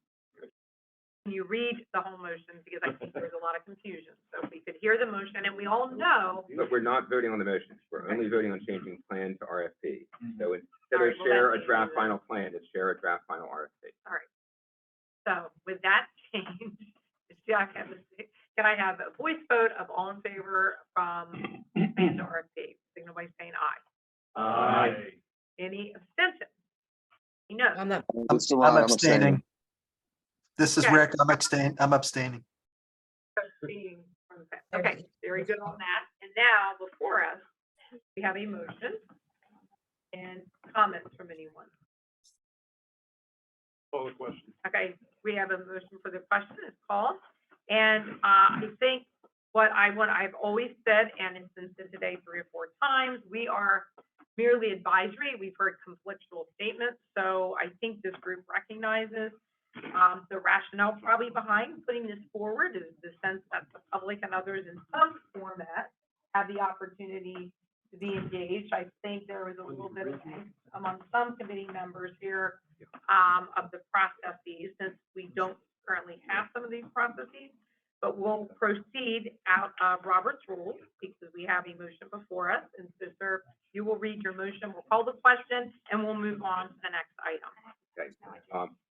We recommend that the SEBC hold a vote in public session in order to adopt the final and approved RFP, and that the SEBC share a draft final RFP at least 1 week in advance of the public session at which the agenda includes the discussion and vote. We also recommend that for that public session, the SEBC agenda include public comments before the vote on the RFP. Finally, we recommend that this final RFP be provided to all members of this subcommittee as soon as practicable, there you go, after approval. So we have the motion before us. We'll call the question. I can do a roll call. If you'd like, we'll do a roll call. So we'll start with Director Cade, No. Secretary DeMatteis, No. Morrow, Sorry, can you hear me? What was Can your you guys hear vote me? on? Yes, we can. Yeah, for me, it's a yes, but it's just simply because it's an advisory. I think this is going to cause all kinds of problems with respect to timing will be an issue and deadlines and the implementation. Secretary Geisenberger, No. Representative Ramon, Yes. Mayor Pettyjohn, Yes. Yes? Dave Craig, Yes. Ashner, Yes.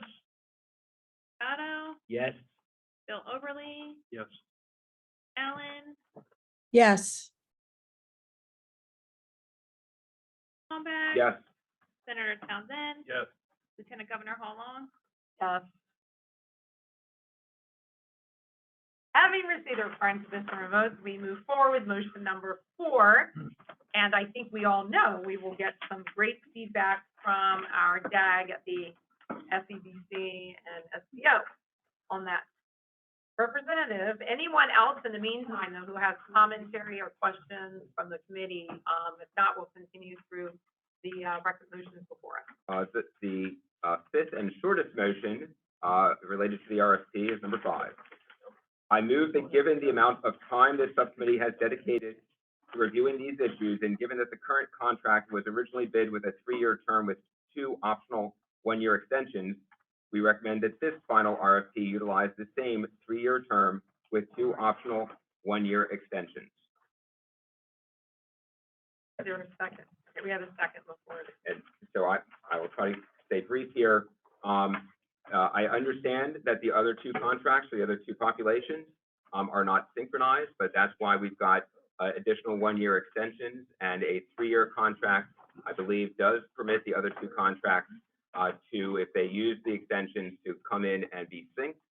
But most importantly, with the amount of time and dedication from both subcommittee members and staff, but most importantly, the public, I don't think we want to go through this in 24 months or less than 24 months. I think we've done our work. Let's add at least a year, and hopefully more than that, to the next time that we may feel compelled to get involved at this level on the RFP. Thank you. Okay. We have a second. Any discussion, comments in the room or online from anyone? I'll use the word sinking. I thought this, and I could be wrong entirely, I thought this motion would actually unsync it from other very, very important efforts that the SEBC is part of. That's what I understood to be concerned. To use the word sync, I thought it was going to unsync it. We get clarity on that from DHR or whoever else could confirm that. Given that that term came to me from the Secretary of DHR, I think going to the Secretary of DHR would be perfect to address your question. Either the secretary or Faith, either one. Yeah, so we are currently in,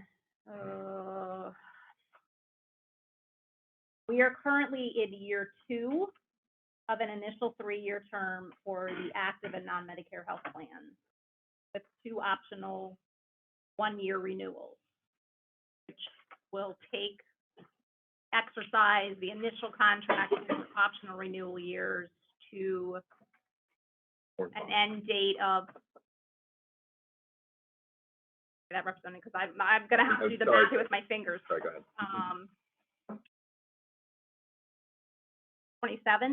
June 30th of 2027. 3-year here would expire December 31st of 2027. If it's, yeah, And I'm sorry, my understanding from just an email with the Secretary of DHR is that it was the desire of DHR to have those contracts where possible renewed in the same calendar year. Is that my understanding? that is correct. That ideally we would want to in the future be able to bid the 2 again. So this does not conflict. It does not conflict, nor does the original time frame of 2 years with 1 optional renewal. So either option will allow for synchronization. So you will be okay either with the 2 or that, because that is really important.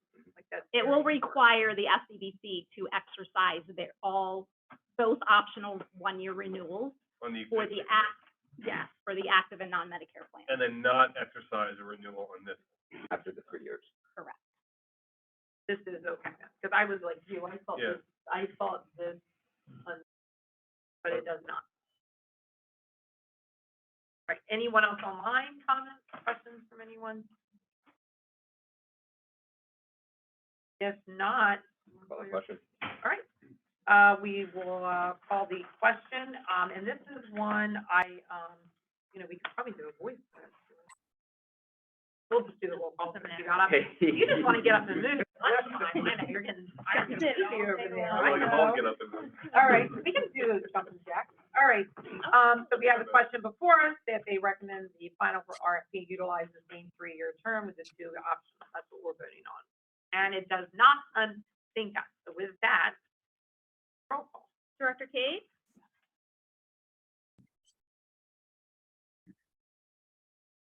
Out to lunch. I said humor, sorry. Director Cade? Secretary DeMatteis? No. Commissioner Navarro? Yes. Secretary Geisenberger? No. Representative Ramon? Yes. Senator Pettyjohn? Yes.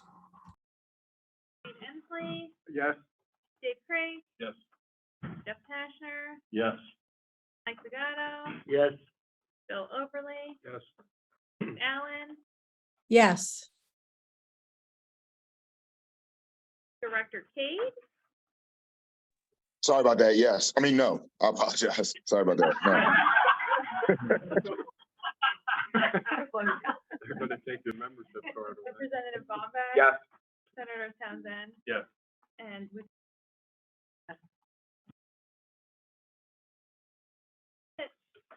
Okay, having received the required sufficient number of votes, motion number 5 hereby affirmed to move forward as a recommendation. Thank you. So we will now proceed to item number 3. You're not gonna do that. Item number, Are you gonna do these today? not under number 3. You're gonna do- Yes, so we will go to item number 3. Yep, 4. 4, thank you. Discussion and recommendation, combinations of OPEB funding, eligibility, plan design, and modeling. Joanne, you had your chance to leave and come back. I know. In one of those big excitements. Okay, so we're going to Joanne and WTW Faith, who do you want to turn to? I believe if Lieutenant Governor, if you and Vice co-chairs are comfortable, I think we could probably let Joanna walk us through and, again, at the pleasure of the subcommittee, we could potentially just focus on new content in the slide deck. Yes, why don't we do that? So I think that would take us directly to slide 5. And thank you to your team, a lot of hard work, with all the consultants. I appreciate that very much. Very much. So I'd like to start with combo number 5. And this is the complement to combo number 3 that was presented at the August 10th meeting. This combination includes the OEC rate of 0.36% of payroll, a 1% carve out of the budget, as well as a choice between a Medigap supplement low plan similar to Plan N, offering 85% state share with the retiree paying 15%, and a Medigap supplement high plan similar to Plan G as a buy-up plan with the pensioner share, again, being 15% of the low plan plus the additional premium above 85% of the low plan for retirees with 20 plus years service at the time of retirement. May I ask why we've got versions with TBD and you've got some numbers up there? There was an extra sheet of.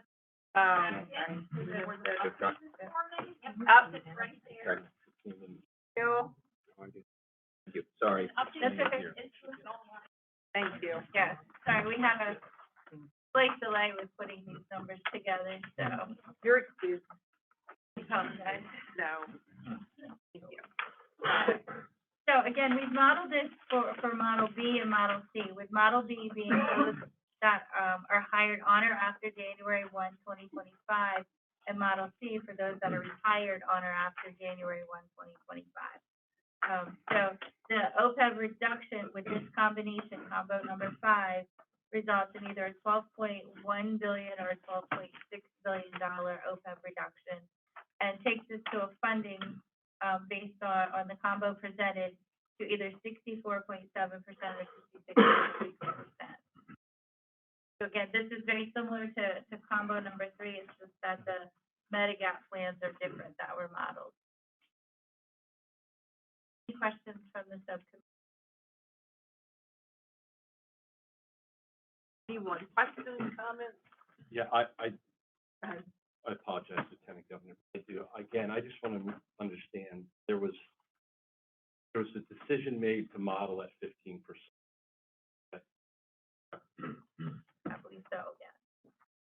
The reason I'm asking that is because when I've looked at the data that's been provided to us, the numbers given to us for each of the Medigap plans is less than what we currently pay for the Medicare plan. So it would appear to me, even if we stay at the 5%, state's going to save money because it's 95% is less of a lesser whole number. And we know that when we move to these plans, there is an increased cost to the retiree of out-of-pocket medical. You look at the 50th percentile, you can see what that number is on average. And I believe even with G, there is the Part B deduction. So I raised this concern last time when there was a comment that this is Medigap options are cost neutral. They may be cost neutral to the plan, but as presented to us, they're not cost neutral to the retiree. And in fact, what I see is frustrating because it's something that Billy and I and others have seen a lot over the last 6-7 years, which is shifting cost on the plan members under the guise of saving money. And I just don't understand how we got to the 15%. And especially if the overall cost, I mean, if you look at the total contribution for any of the Medigap plans we've been given, it is less than the total contribution for the Medicare. And the delta, the difference is in the lower cost of medical, yet we're going to make triple what the retiree has to put in, 5 to 15%. They're going to have out-of-pocket medical costs that they never had, and they are going to have to pay a Part B deductible. And I struggle with that. I don't know why the decision was made to go to, and this is not your fault, to the 15%. I just wanted to share that so that other folks on the committee are aware of it. I know there are people who believe the term that's been said to me, there's a need to be skin in the game, but my question is, how much skin is enough? Right, and we have our secretary. How much is too much? We have Secretary DeMatteis and our Vice Chair. Secretary DeMatteis, I think your hand went up first and our Vice. Yeah, Jeff and I talked about this at the last meeting. I was actually hoping we were going to get to these slides before Representative Bombach's motions, because the costs of these Medigap plans are going to price a lot of state pensioners out of state-sponsored healthcare, which is why when you talk about a full choice, like what we offer active employees and pre-Medicare retirees, the Medicare Advantage plan completes that choice, because these Medigap plans are expensive and are going to drive up the cost, the out-of-pocket cost for our state pensioners. And I also want to note, the reason Jeff is probably pointing this out as well, if this is the recommendation of this group, the General Assembly will have to change Title 29, Section 5202, and affirmatively vote to increase the pensioner share from 5 to 15%. Thank you for that. Representative Bombach. Is it possible to put my slides up, my table of numbers, and can you start on the last page, please? I also heard this concern from Mr. Kashner. The last page of that.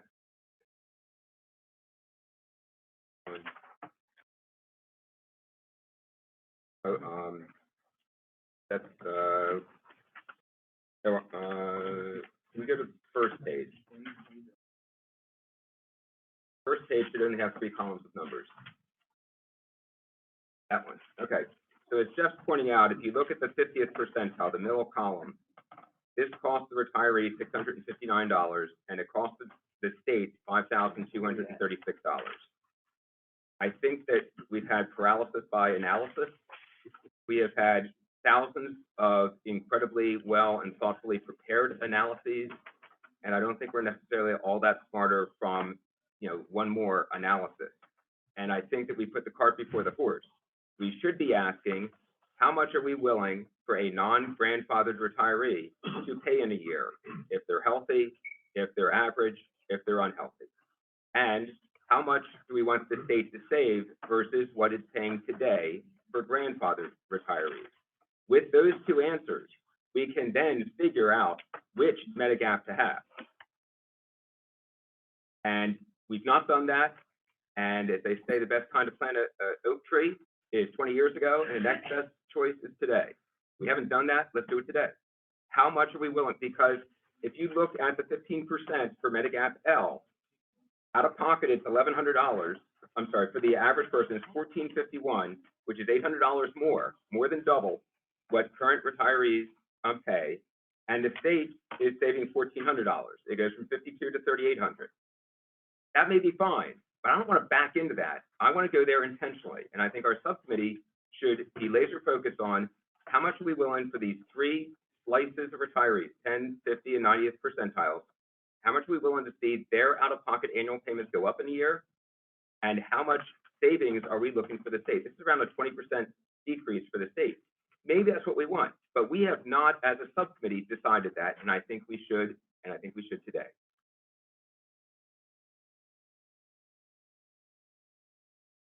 We have. Madam Chair, Yeah, go ahead. may I make a comment? It's Brian Stitzel from WTW. Representative Bombach, I think you're spot on relative to what you're trying to solve for. I mean, obviously, the other part of the equation is the OPEB liability and the funding ratio, and whether it's 5% or 15% for a second, you do need to determine what it is necessary to save, or what is necessary to save in combination with increased funding contributions to get to the funding level that you want. I do want to add a couple of quick points to the whole conversation. One is, again, whether it's 5% or 15%, the original choice of plans L and N versus N and G were twofold. One were obviously to save money, but the bigger driver was also to have options that sort of represented high and low options at a reasonable level compared to the medic fill 100% cover everything, which is why L and N were originally recommended, because the differences between G and N are, one, they are both towards the upper end of the spectrum of the Medigap lettered plan provision programs, and two, they're very, very, very close to one another, right? If you were looking at the non-grandfathered slide that showed G and N side by side, the differences are very, very nominal. You might as well not offer the two options because they're essentially the same plan outside of, I have to go back to the list, I think Part B excess charges is the only difference between N and G. So it's not really a function of choice anymore. Brian, I agree with you completely, and that's, but however, all that is carts. First, we need to figure out Hands down. what dollars we're talking annually, and then looking at which gaps, which Medigap plans to have, and are they as broad an offering as we wish. That's the cart. Let's get the horse figured out first. Yep. Yeah, I wish we had done that a long time ago. I second that motion. But here we are, and we're having fun, so. Jeff Kester. I'm gonna do something I shouldn't do, which is think out loud in the hopes of putting some ideas out there so people could wrap their heads around it. You know, currently, and this would require action by the General Assembly, but currently we have a 5%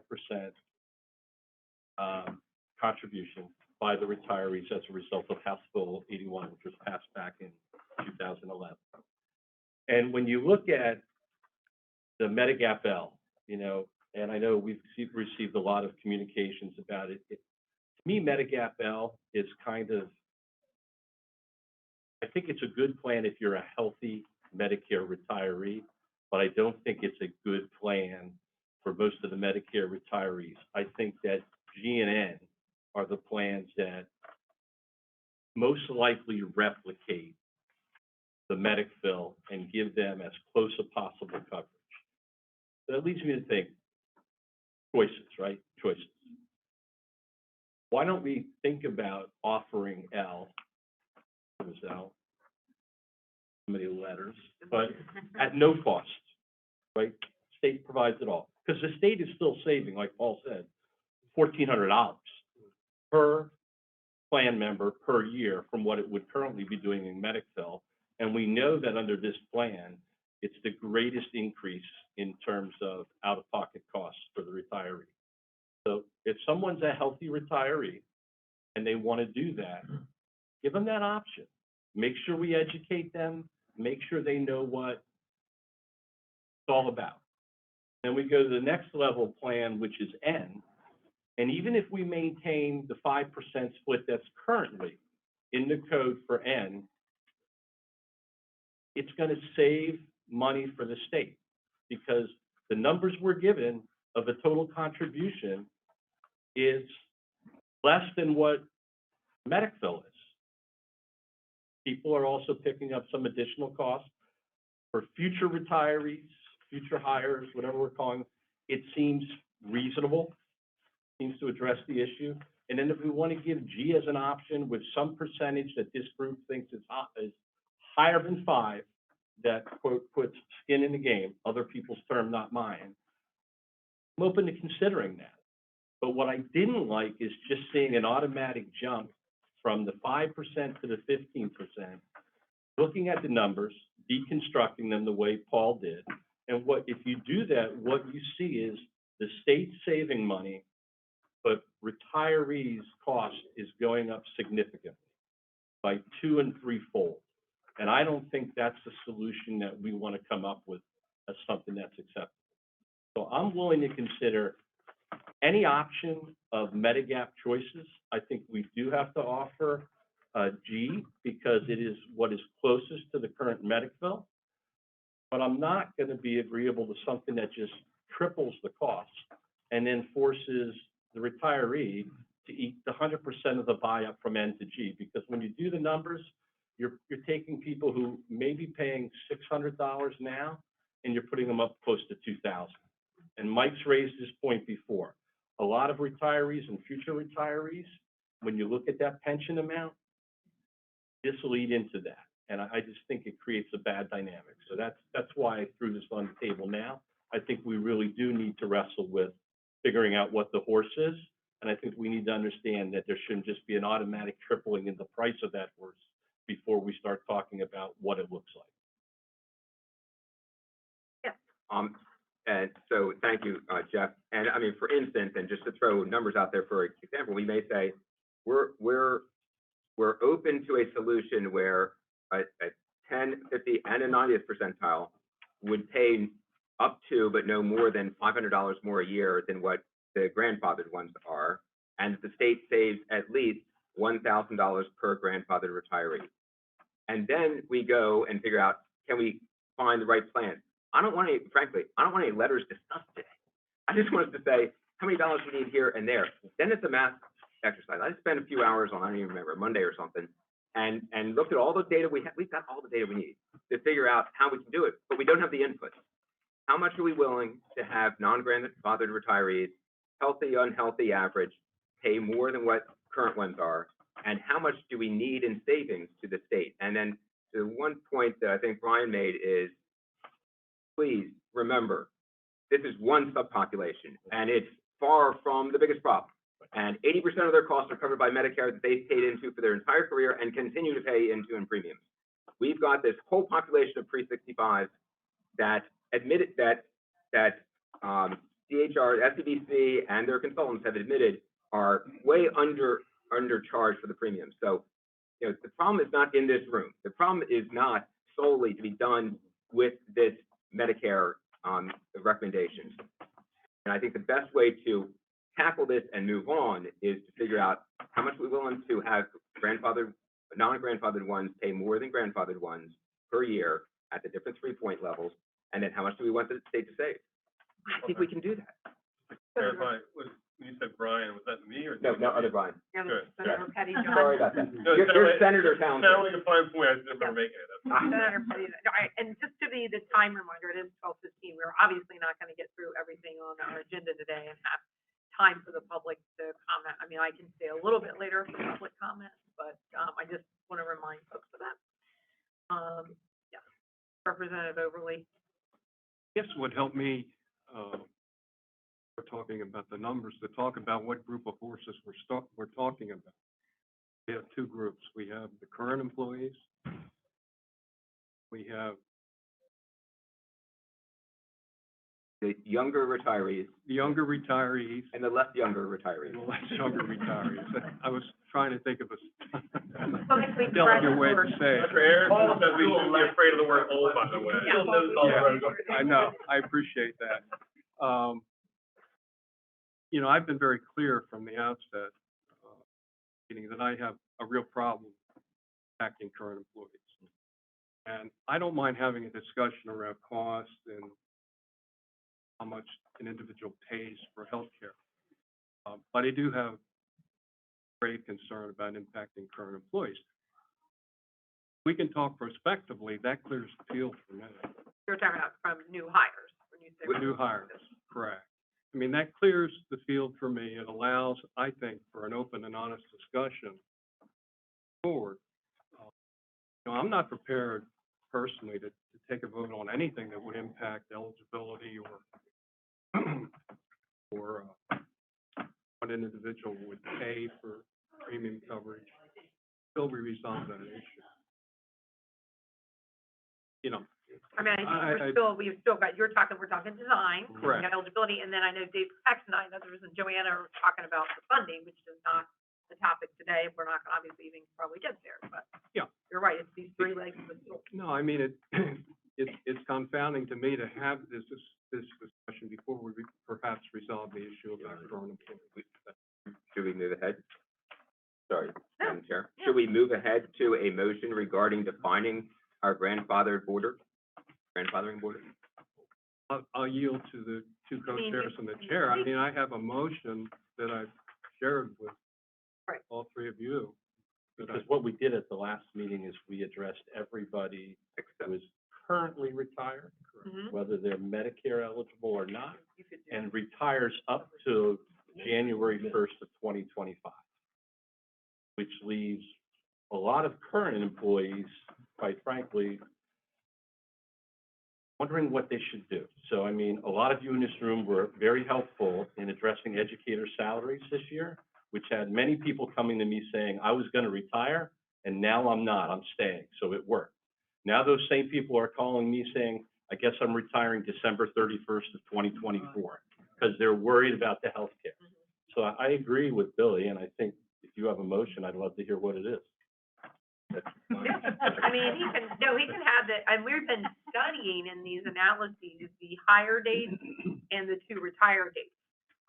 So that the legislature would have in front of them the cost if you were to do the retire date, even, 2025, or the retire date of 2015, or the hire date after 2025, which I know is Representative Oberle's interest, along with a couple of the other union members as well. Stacey, you were going to say something, I think. I was only going to ask if Mr. Oberle is going to make a motion, if he could please just slightly raise his voice a bit so it can be heard virtually. And if Speak you know, loudly and slowly. I have a voice that goes about this far. If there weren't mics in the House chamber, nobody would have known I was there. So. and that's the thing, and I don't want to put Representative Oberle in a bad spot yesterday if he doesn't, we all know the 2025 hire date, and the decision for this committee would need to be in our analyses. Do we, when we put this report together, because it is being put together, we have a draft, we haven't started, what level of detail are we going to present to the governor and the members of the General Assembly? Do we present to them? Obviously, we have grandfathered all current retirees in our recommendations.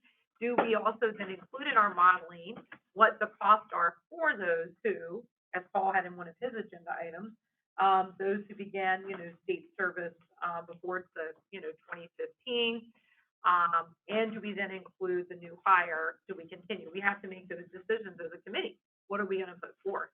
May I share the suggestion that our reporting as of October 1st be to the SEBC, be regarding the RFP, which the SEBC will be taking up the following day, and that we recognize that frankly, I think we should strike the word final.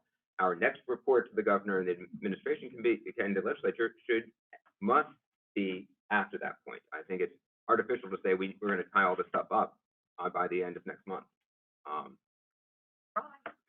I know easy jokes and spits is Pepsi. Madam Chair. Yeah. I would be remiss if I did not make comment on talking about changing pension benefits for current employees, current members. But when I was talking about people hired after 2025, the problem that we're having now is we can't hire people in critical classifications. And we look at a report that was put out by the Office of not the pension office, HR, Human Resources, about the classifications that where we can't find people. We can't find teachers, can't hire nurses. We can't hire people to work in our correctional facilities in the children, youth, and families. Okay, and then we're talking about minimizing the benefit. When I go to the table and I negotiate a rate of pay for those classifications, those are part of the pay package. Okay, and I negotiated in good faith with the understanding that my salary would be such and my rate of pay would be such. And now we're going to take that and say that if you're hired after 2025, that benefit is no longer going to be made available to you, not only in salary, but also in benefits. So that I have a very difficult time agreeing to any change in the prospect, given what we've done already and the monies that we've saved and our due diligence in responding to that, and not looking at damaging and hurting someone that might come on after 2025. I just had to put that on the record. Right, and I think you and Representative Oberle have said that several times on record. Yes. And in the notes. That is duly noted. Yes. Right, other feedback or comments? And I got some of the communications from, and it makes complete sense why people would have looked at the vote we took in terms of grandfathering and basically said, well, I'm like, this is paraphrasing, I'm like 3 years away from retirement. I guess I need to move that up, right, to get under the wire. I think that's a very troubling, dynamic to be created. I think unintentionally. I think there was a reason why we chose the date we did. Because, okay, for the moment here, okay. So I fully support extending that. I do think it's a whole nother policy level or discussion to extend it so far as to say that someone who's like 16 years old right now, who hasn't even, they're not even thinking about becoming a state employee in 2 years, be part of this group. In some ways, I think it's a bit of a disservice to lump everyone together over the next 30 years, as opposed to say someone who's a retiree now, or someone who's pretty close to retirement right now, or someone who's like 10 or 15 years into their state service, by the way. It's not so easy to switch and go to some other option. Like I think the moral obligation we have to those individuals is very, very different than a moral obligation we do or might not even have to like a 16-year-old yet who hasn't even been hired yet by 2025, or frankly an 18 or 20-year-old who was just hired last week. So I do think we should approach it a little bit more phased. I don't think we should go all the way to someone who hasn't been hired yet. I think we should be very, very clear. And by the way, these are all recommendations, I guess it can be ignored. But I think we should be very, very clear for those people who right away said, whoa, wait a minute, I might retire now, to get in before that January 1st, 2025 date. I think we should extend that by a non-trivial number of years. I don't know if it's 5 or 10 or whatever it is, but we should be like, that's not who we're talking about right now. As this group should not get into the business of inadvertently triggering a bunch of rational retirements from jobs that we cannot afford to have people retire from. I am 100% on board with that. Going like 40 years in the future, not quite sure we should be doing that at this moment in time. Yeah, and if I may, just to be clear, Yep, and then our secretary comes up. my interest in this was following the last meeting, hearing from a lot of people, knowing that there's a recruitment problem and a retention problem, that I would like to give everybody currently employed by the state and employed by the state up until January 1st, 2025, the peace of mind to know that these changes aren't going to apply to them. I fully agree with Mike on concerns about our ability to hire afterwards, but here's what I know. Those eligibility, those people aren't here yet, and those people aren't worried and aren't going to take action right now. I'm looking at addressing each of those changes, and I'm going to look to look, I told you at the start, I think the solution here is on plan design and funding, and eligibility changes shouldn't even be part of the conversation. So I'm going to look at them very carefully, and I'm going to be very suspect of any of them, because over the years of being on the SEBC, I know the impact they have on people. My interest today was to give current employees who weren't covered by our last motion the peace of mind that they are going to be covered, because that's the population that's been coming to us and saying, I may have to leave. And it's been, as Bill said the last meeting, it's been prolific. I don't know about you, but I'm getting 50 to 100 emails a day, and a lot of them have been, I'm going to have to reconsider this. That's the problem. I think you're right, Brian. Unintended consequence.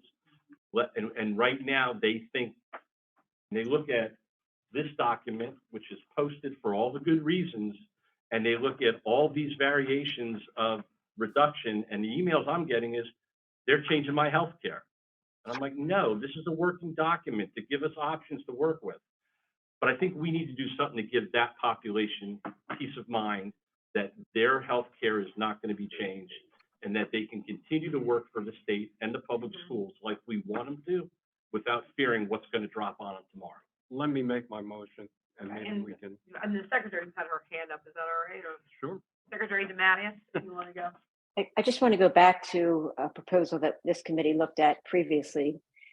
The concern about mass exit to retirement on 1/1/25 is certainly valid. This subcommittee looked previously at a proposal that would say, if you retire after that date and you have 25 years of state service, we would never have increase your state share beyond X percent to give them that level of comfort. I don't know what that X percent is, because I'm still very confused about why we're modeling 15% if I hear some members of the committee say they want it kept at 5%. So whatever, that is one way to protect current employees and avoid a rush to retirement, to include a provision that would say, even if you retire after 1/1/25, but you have 25 years of state service, your pensioner share of state-sponsored healthcare would never be more than 15%, 20%, 25%, something that would give them some comfort level.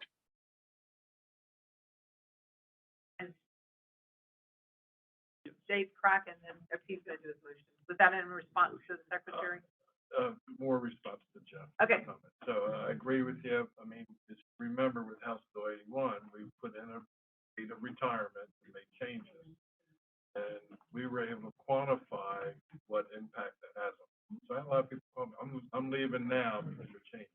Well, it was like $20 a month was, oh, okay, I can live with it. You don't know how much it is. You don't know, how can we put a date in without knowing a number also? That thousands of dollars, they should be worried about that, but if it's $20, that's Yeah, and I had, Lieutenant Governor, I had a similar discussion. It's the chicken and the egg. I don't know how you get the chicken until you have the egg. And what I'm trying to do is to move the discussion forward by dealing with whatever we do prospectively after January 1, 2025. And, you know, perhaps if I make my motion, there'll be discussion, and I guess only we'll call the question. I mean, you can do the motion, and I think we can see the feel for the room, Yep. and go from there and make a decision whether today it is, and about numbers, it is kind of, you said chicken and an egg thing. Yeah. Go ahead, yeah. Try to project and speak slowly. I move that any changes to plan design, eligibility requirements, contribution, share / percentage, limited to those employees hired on or after January 1, 2025. Second. All right, so we have a motion and a second. Now we can have discussion on that today. And we certainly can call the question, or we'll lay it on the table depending on the direction of the conversation. Go ahead, Representative Bombach, then we'll go to Secretary Geisenberger and to Matthew. Very briefly, I just want to point out that retirement dates, grandfathering definitions are much easier for pensions to implement, but run the very serious risk of a last-minute exodus, and higher date avoids that. Your motion uses higher date, correct? Thank you. Okay, and we have hands up, Secretary Geisenberger. So Can we hear you? yeah, we have countless analyses, as Representative Baumbach has mentioned, both looked at by the Retirement Benefit Study Committee and looked at by this committee. Essentially, this motion essentially means we're going to resolve all of this, I guess, either through funding or not funding, and just let it explode.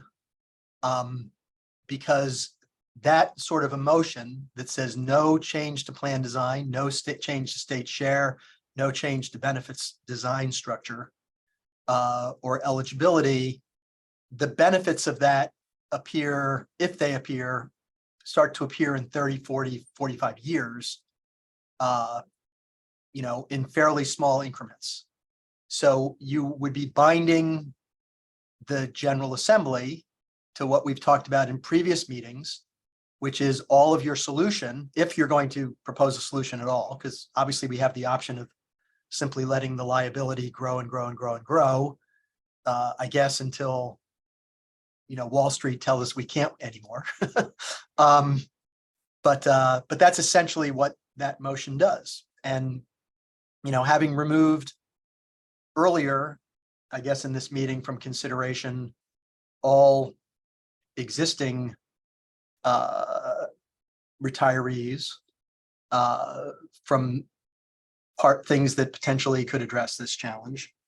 You know, now to remove all existing employees from any solutions, you know, future employees, you know, sure, it can be part of it, but it's not going to move the needle very much And almost the entire needle will need to be addressed either through funding or a decision to not fund and see what happens. So, I mean, that's just the reality. We've seen all of the actuarial analyses that show that, your funding ratios, when you only apply them to future hires, don't move more than 1 or 2%, and very, very slowly over a long period of time. I don't know, Secretary Mattis, maybe Secretary Geisenberger answered that. All right, I would like, Joanna, can you help us with the modeling here? I think at the end of the day for us, my biggest goal taking this on was to make sure we do the best plans for our retirees, our future or current employees. When we are looking at these models, and we have the motion on hire date 1/1/25, the table you gave me today, if we're just looking at the new combo, and I'm not saying this is the combo we're going with, because we haven't decided that, and obviously I hear angst, obviously, the 15%. Explain to me, is there that much savings? And I totally respect our secretary's comments, because we do have to get at pre-funding. It will have implications for the legislature and governor. But is there a substantial distinction as I look at that number? I mean, it's certainly a lot of money, but hiring after 1/1/25 versus retiring. So Model B is representative of all new hires as of January 1, 2020. People that have not been hired yet. Model C is new retirees. So they're those are current employees who have not retired prior to January 1, 2025. So that's the distinction between the two groups. By looking at the numbers using combo number 5, for example, you are looking at a funding status of roughly, 2%. You attain a greater funding status by 2% by impacting the new retirees versus the new hires. And then we don't have the data point there for like the 2015. I know when I had heard from a few members of the legislature, and I know Representative Bombach had too, their concern with Jeff had been about the, mass exodus. So they were saying, perhaps, looking at OPEB or grandfathering even up to those who began state service before 2015, right? There was some languaging I think you had looked at even in the potential motion, around that. And I think that's the chicken and the egg that Representative Oberle and I go back about, is it's hard to know without all of our data points, in front of us, because we don't want that mass exodus and we do want to value our employees. And it's kind of hard to know without everything in front of you, without all the data points. Quite honestly, just trying to clear the field so we can have an open discussion of how we're going to deal with people. Right. And we can still include, I think for me, and maybe the professor's coming out too much. I like to have data there in case there are members in the legislature who might want to know what the implications might be for cost and all. So we've done a lot of analyses in our report, because Kristen really wants to finish this report. We could be including, some of our analytics if we did the service before 2015 or the hire. I just want people to have those data sets, because we're only advisory, and I want to make sure those who have to change statute or have to do the change know the issues. And I know they know very loud and clear that we don't want the Medicare Advantage right now, and that we don't want a mass exodus of employees. So I don't know, Jeff, if you have an aha. Yeah, well, when I thought about the earlier hire date, here's what I worry about. Those people that would be under Model A have been with us about 8 or 9 years. So I know in the education field, like, they've cut their teeth. They've learned from going to being a student in a classroom, learning how to teach, to being a teacher in a classroom, helping students learn. And I worry about that population as much as the close to retirees, because they're 8 to 10 years into hopefully a 30-year career. And if we change things and drive them into the arms of someone else, we're losing that mid-level population that we're depending upon for the foreseeable future. And that's why, as I thought about this, and Billy reached out to me and we talked about it, I thought, with all the outreach, like he said, just clear the decks, give everybody that's in the pipeline now peace of mind to know things aren't going to change. And if there are changes, then they're for folks that are coming in the door and will know them and can consider them. But like Mike said, we got to be very cautious about those because we may be closing that door on them, but we can make those decisions moving forward. What I wanted to do today is give the people that are currently in the system the peace of mind that we're not going to adversely impact them. Hey, Jeff, Jeff, it's Ryan. I hear you. I get where you're coming from, but even with regard to that population, you know, we're not talking about eliminating retiree health care. And so when you're comparing it, you're comparing, you know, I hate to say it, but where are they going to go where they're still going to get a better retirement health care package than what we would offer as the state, even if it is not as rich as retirees who retired before them. I don't necessarily know if we gain anything by only measuring it to retirees versus what else is out there in the marketplace that those individuals would leave for. I think we also need to make sure that, you know, a lot of times I think when we talk about this stuff in this subcommittee, we talk about it in a vacuum. The more cost that we accrue as a state, the harder it is to increase salaries and all of these great things that you said we've been able to do for active employees currently. It makes it harder to do that if we don't focus on the total cost of these that we're putting onto the state. Thank you, Secretary, for that comment. Anyone else? Yeah, I just know that I know there are multiple legislators who think that this is sort of beyond the purview of what we're supposed to be here to be doing. Not that it's not a valid issue to look at, but recruitment and retention of 18 or 20 or 25-year-olds is a whole different thing than making sure that current retirees, and then as we've seen, very soon to be, or hopefully not soon to be, but rationally are talking now about soon to be being retirees.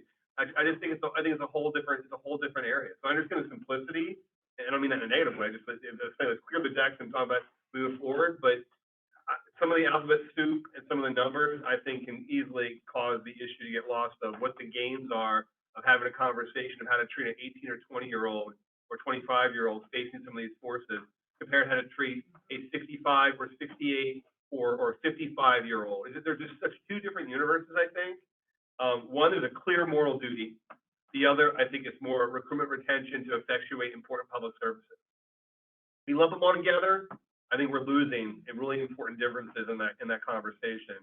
So I don't think we should do that at this moment. That's a whole different point than making sure we have fantastic recruitment and retention efforts on behalf of the state for hardworking public employees. Let's not mistake values about that. But it's two different conversations. I think we should, number one, make it very clear to extend a recommended grandfather date so as not to invite a mass exodus of people who otherwise are close to retirement.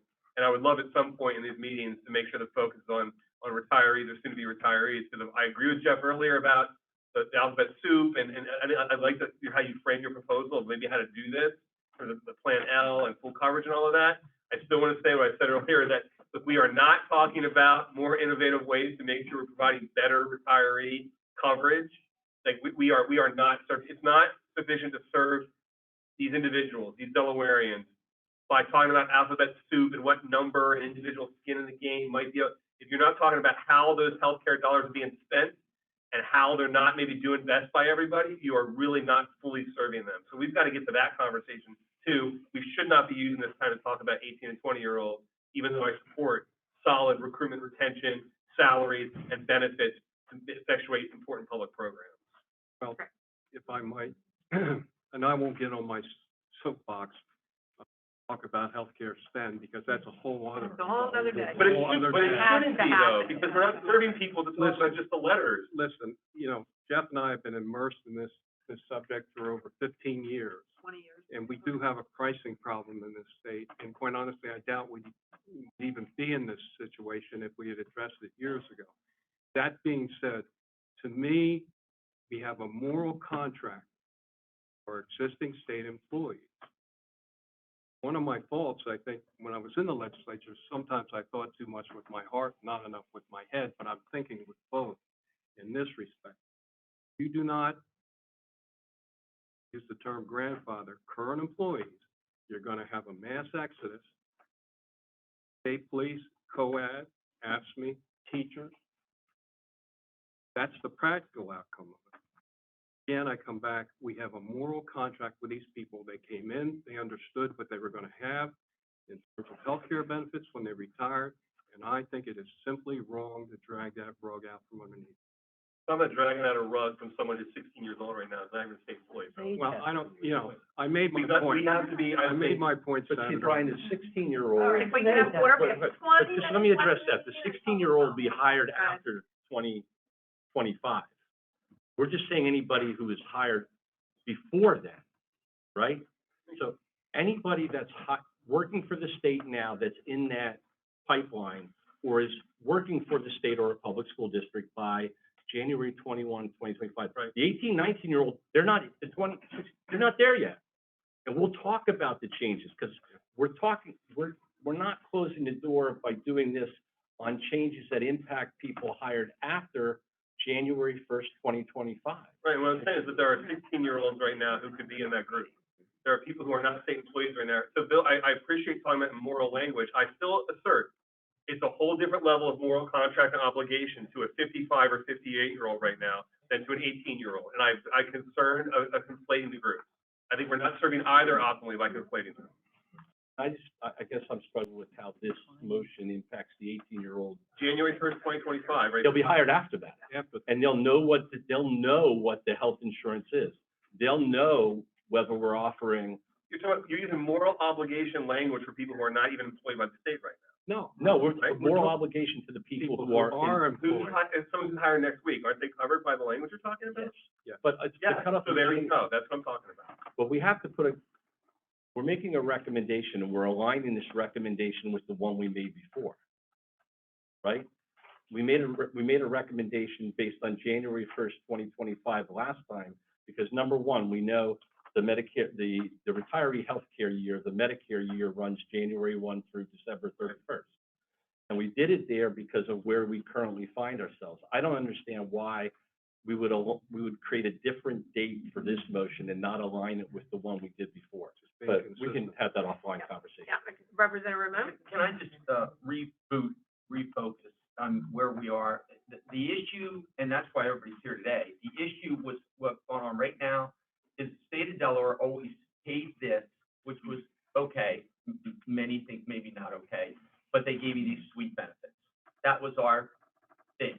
And people who retired, they gave up what they gave up to get those sweet benefits and needed them. The ones who are active, many of them are in the same situation.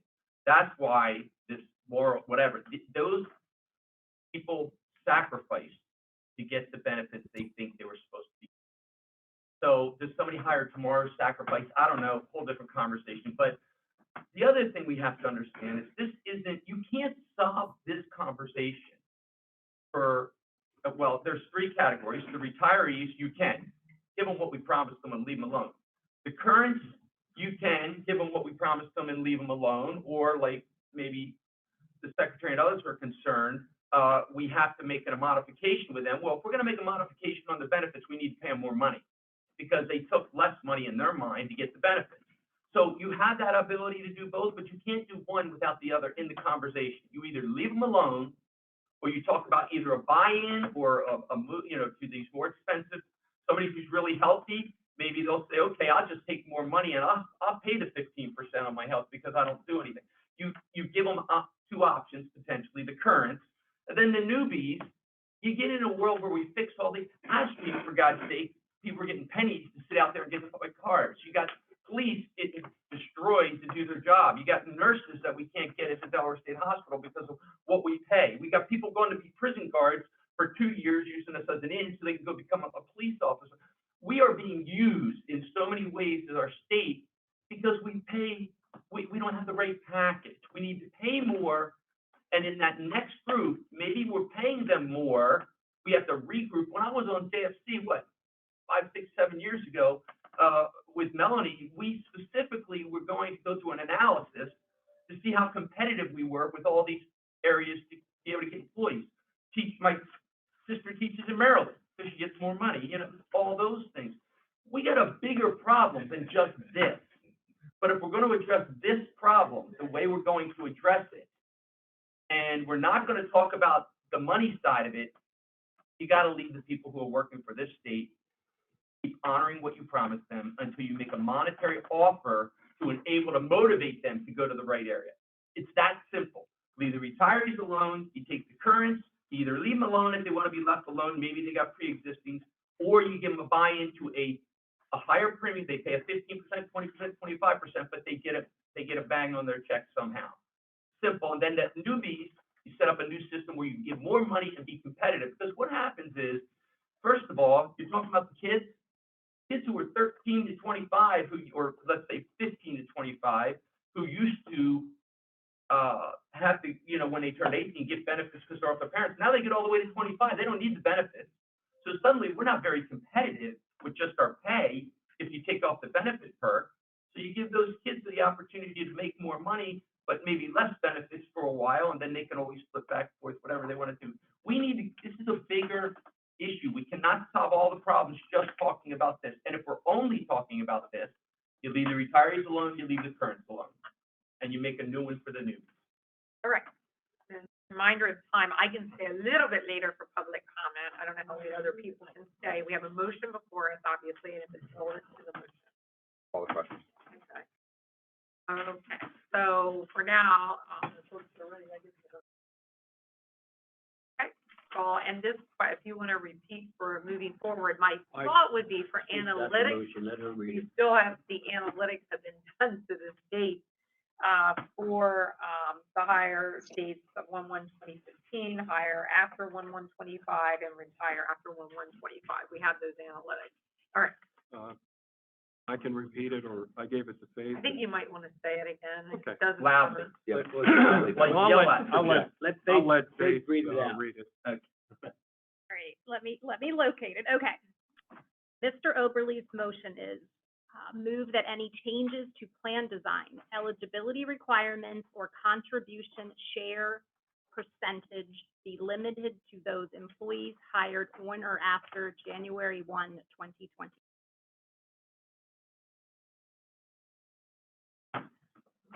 Could I ask one question of them? With what I just said, would you consider having another sentence to the motion stating, unless there is a monetary buyout or some sort of a monetary motivation, or does that make it too complicated? Oh, I'd rather. Okay, that's fine. That's what I'll be voting no on this, but I would support a motion to make it very clear that we extend the grandfathering by 10 years or however much it is to make sure that we don't invite a mass exodus right now. This is a problem that was not designed for this group to uniquely solve. I understand where it's coming from, and I support overall the concern, but this is not, I think, the appropriate venue for this. Due to limited time, I won't debate you. What? So you're making the amendment, or? No, I said that due to the limited time, I will not debate the point at this point. Okay, just for the amendment, okay, on there. The call?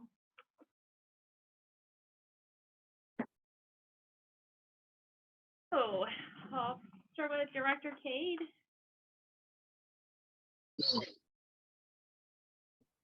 We didn't hear you, Secretary. Muted. Can you hear me now? Yes. Mattias? Yeah.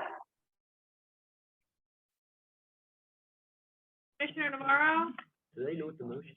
So I know I'm probably out of order here, but just one question, and that is, does this mean no future rate increases? Because unfortunately, it doesn't mean that, No. and we're certain, because, Benefit changes and plan changes. okay, all right, yes. Contribution. Secretary Geisenberger? No.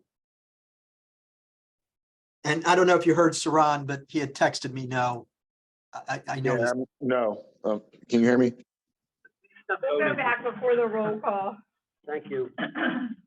Representative Ramon? Yeah. Senator Pettyjohn? No. Yes. David Craig, No. Kashner, Yes. Gatto, Yes. Bill Overly, Yes. Denise Allen. Yes.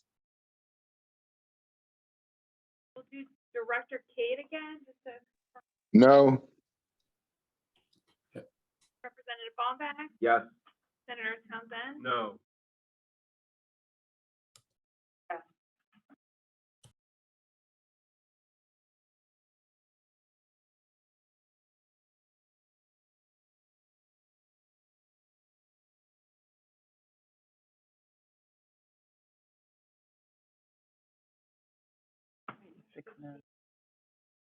Very hard, but we'll model forward. In the meantime, I do appreciate though the fact that we have data sets that are inclusive of other data, because I do feel strongly, as Senator Townsend has indicated, that those facts be available, because I think they will come up by other members of the general. I really feel they will, and I think those are going to be important to include in.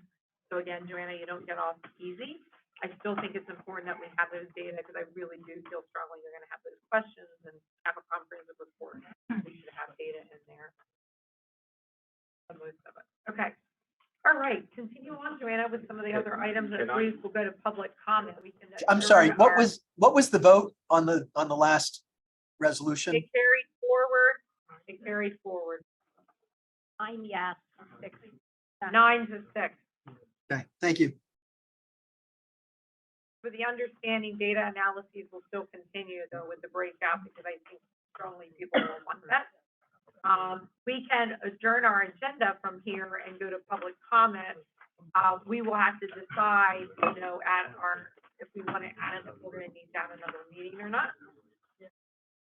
Okay, we'll start with those who had signed up, and we had 2 blank spots for 1 and 2. So Mary Graham has offered to move up to 1 as long as there's no objection. May I suggest that people come up near the microphone or the speaker, and you announce maybe 3 in advance, you've got 2 on deck? Okay, so it would be Mary Graham, Linda Hastings, and then Karen Ross. Where is the mic? It's right here. It's right here, but we should be able to hear you from the podium. Yeah. Yeah, why don't you move it closer to the mic? I have a big voice. I don't need, I don't need a microphone. And just for those, Representative Overly sit at that straight. Yeah. and just for those providing public comment, virtual participants are not able to see the room, so I don't want you to be concerned that your back might be to the camera. They're not able to see, only hear you. I will check them if there's something wrong. My name is Mary Graham, and I have one word to start out with today, and that is hallelujah. There is a God in heaven, and there is an RHBAS. Do you remember back in January when the legislature was voting on this? There was a lot of suspicion about this committee, and I believe that Rise is very concerned about it. But you all have shown, and I really have to thank you, Lieutenant Governor, for leading this committee and also the co-chairs, and making it be a real committee and one that has listened so much to public comment. And so I want to thank you for that.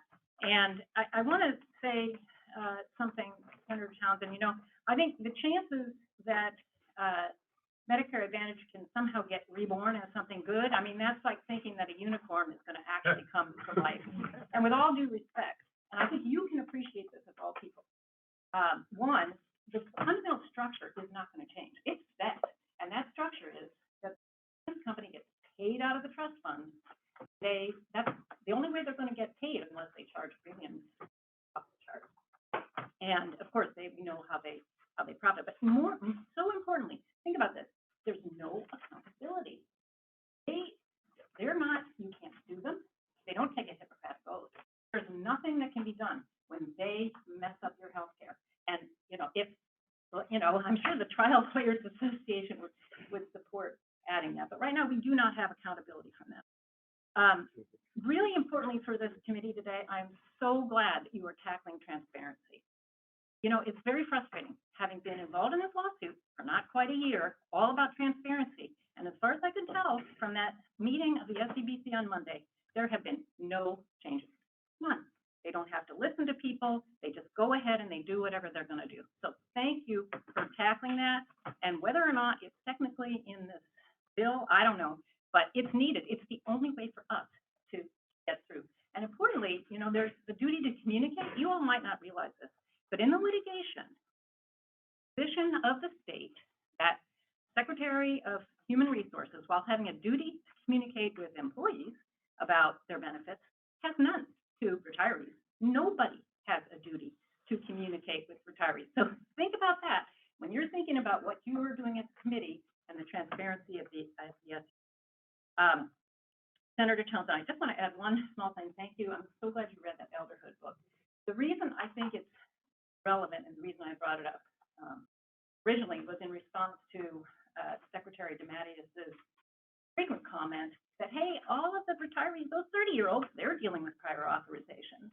But it's very different to be handling your health care issues at age 30 or 40 than it is at 65, 75, 85, or 90. And to me, that book really brought that home as to why that is. So I appreciate you reading it.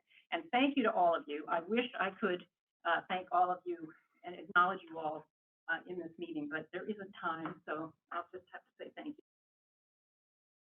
Mr. Hastings?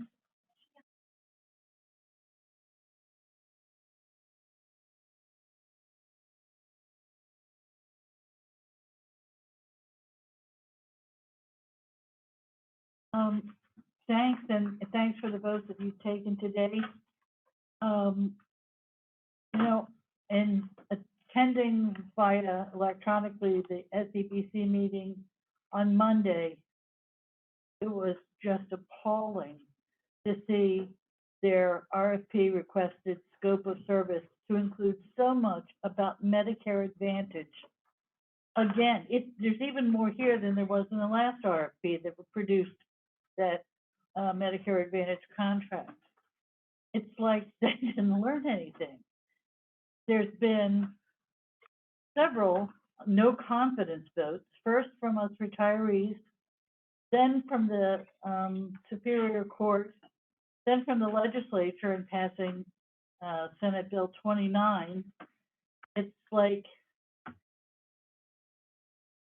whether the secretary has the prerogative to exercise her authority to do things the way she did the last time. Look what it's produced. It's produced a lawsuit and a stay and very unhappy people. There needs to be transparency. Thank you for the transparency vote. And in the August 10th meeting, Secretary DeMatteis asserted that Medicare Advantage is a good plan. She said that. And she's wrong for so many reasons that have already been documented here before the subcommittee. The limited provider network, the business plan built on delaying, denying care, the 5 levels of appeals, the hidden out-of-pocket costs down the road for expensive cancer and other health care, the overbilling to the federal government, which is destroying the Medicare trust fund. Medicare plans are lousy. They're not good, they're lousy for retirees, for Delaware, and for America. And these problems are embedded in the plans and cannot be customized away, as there's some effort to do a little customization here. It's pathetically little and not enough. And if anybody's having any question about keeping Medicare Advantage, if you haven't looked at the film from the last meeting of this committee, please look at Thomas Penoza's testimony from when he was working for the AG's office and investigating Medicare failures and frauds, and he characterized Medicare Advantage as a fraud. Those of you who want to keep it should be blessed with it for your retirement, but we don't want it. Karen Ross, and then after that will be Beverly Baxter.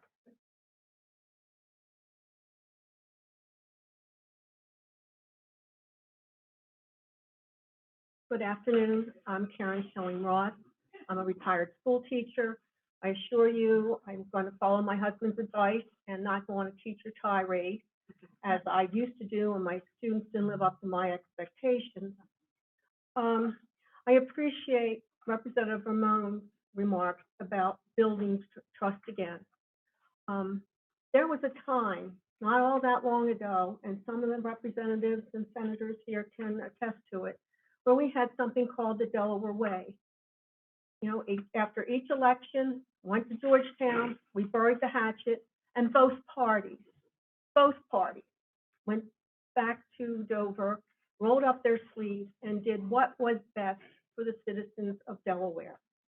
And yet, this present administration has maybe forgotten that. And maybe some of you retired legislators could educate them a bit of what the Delaware Way is.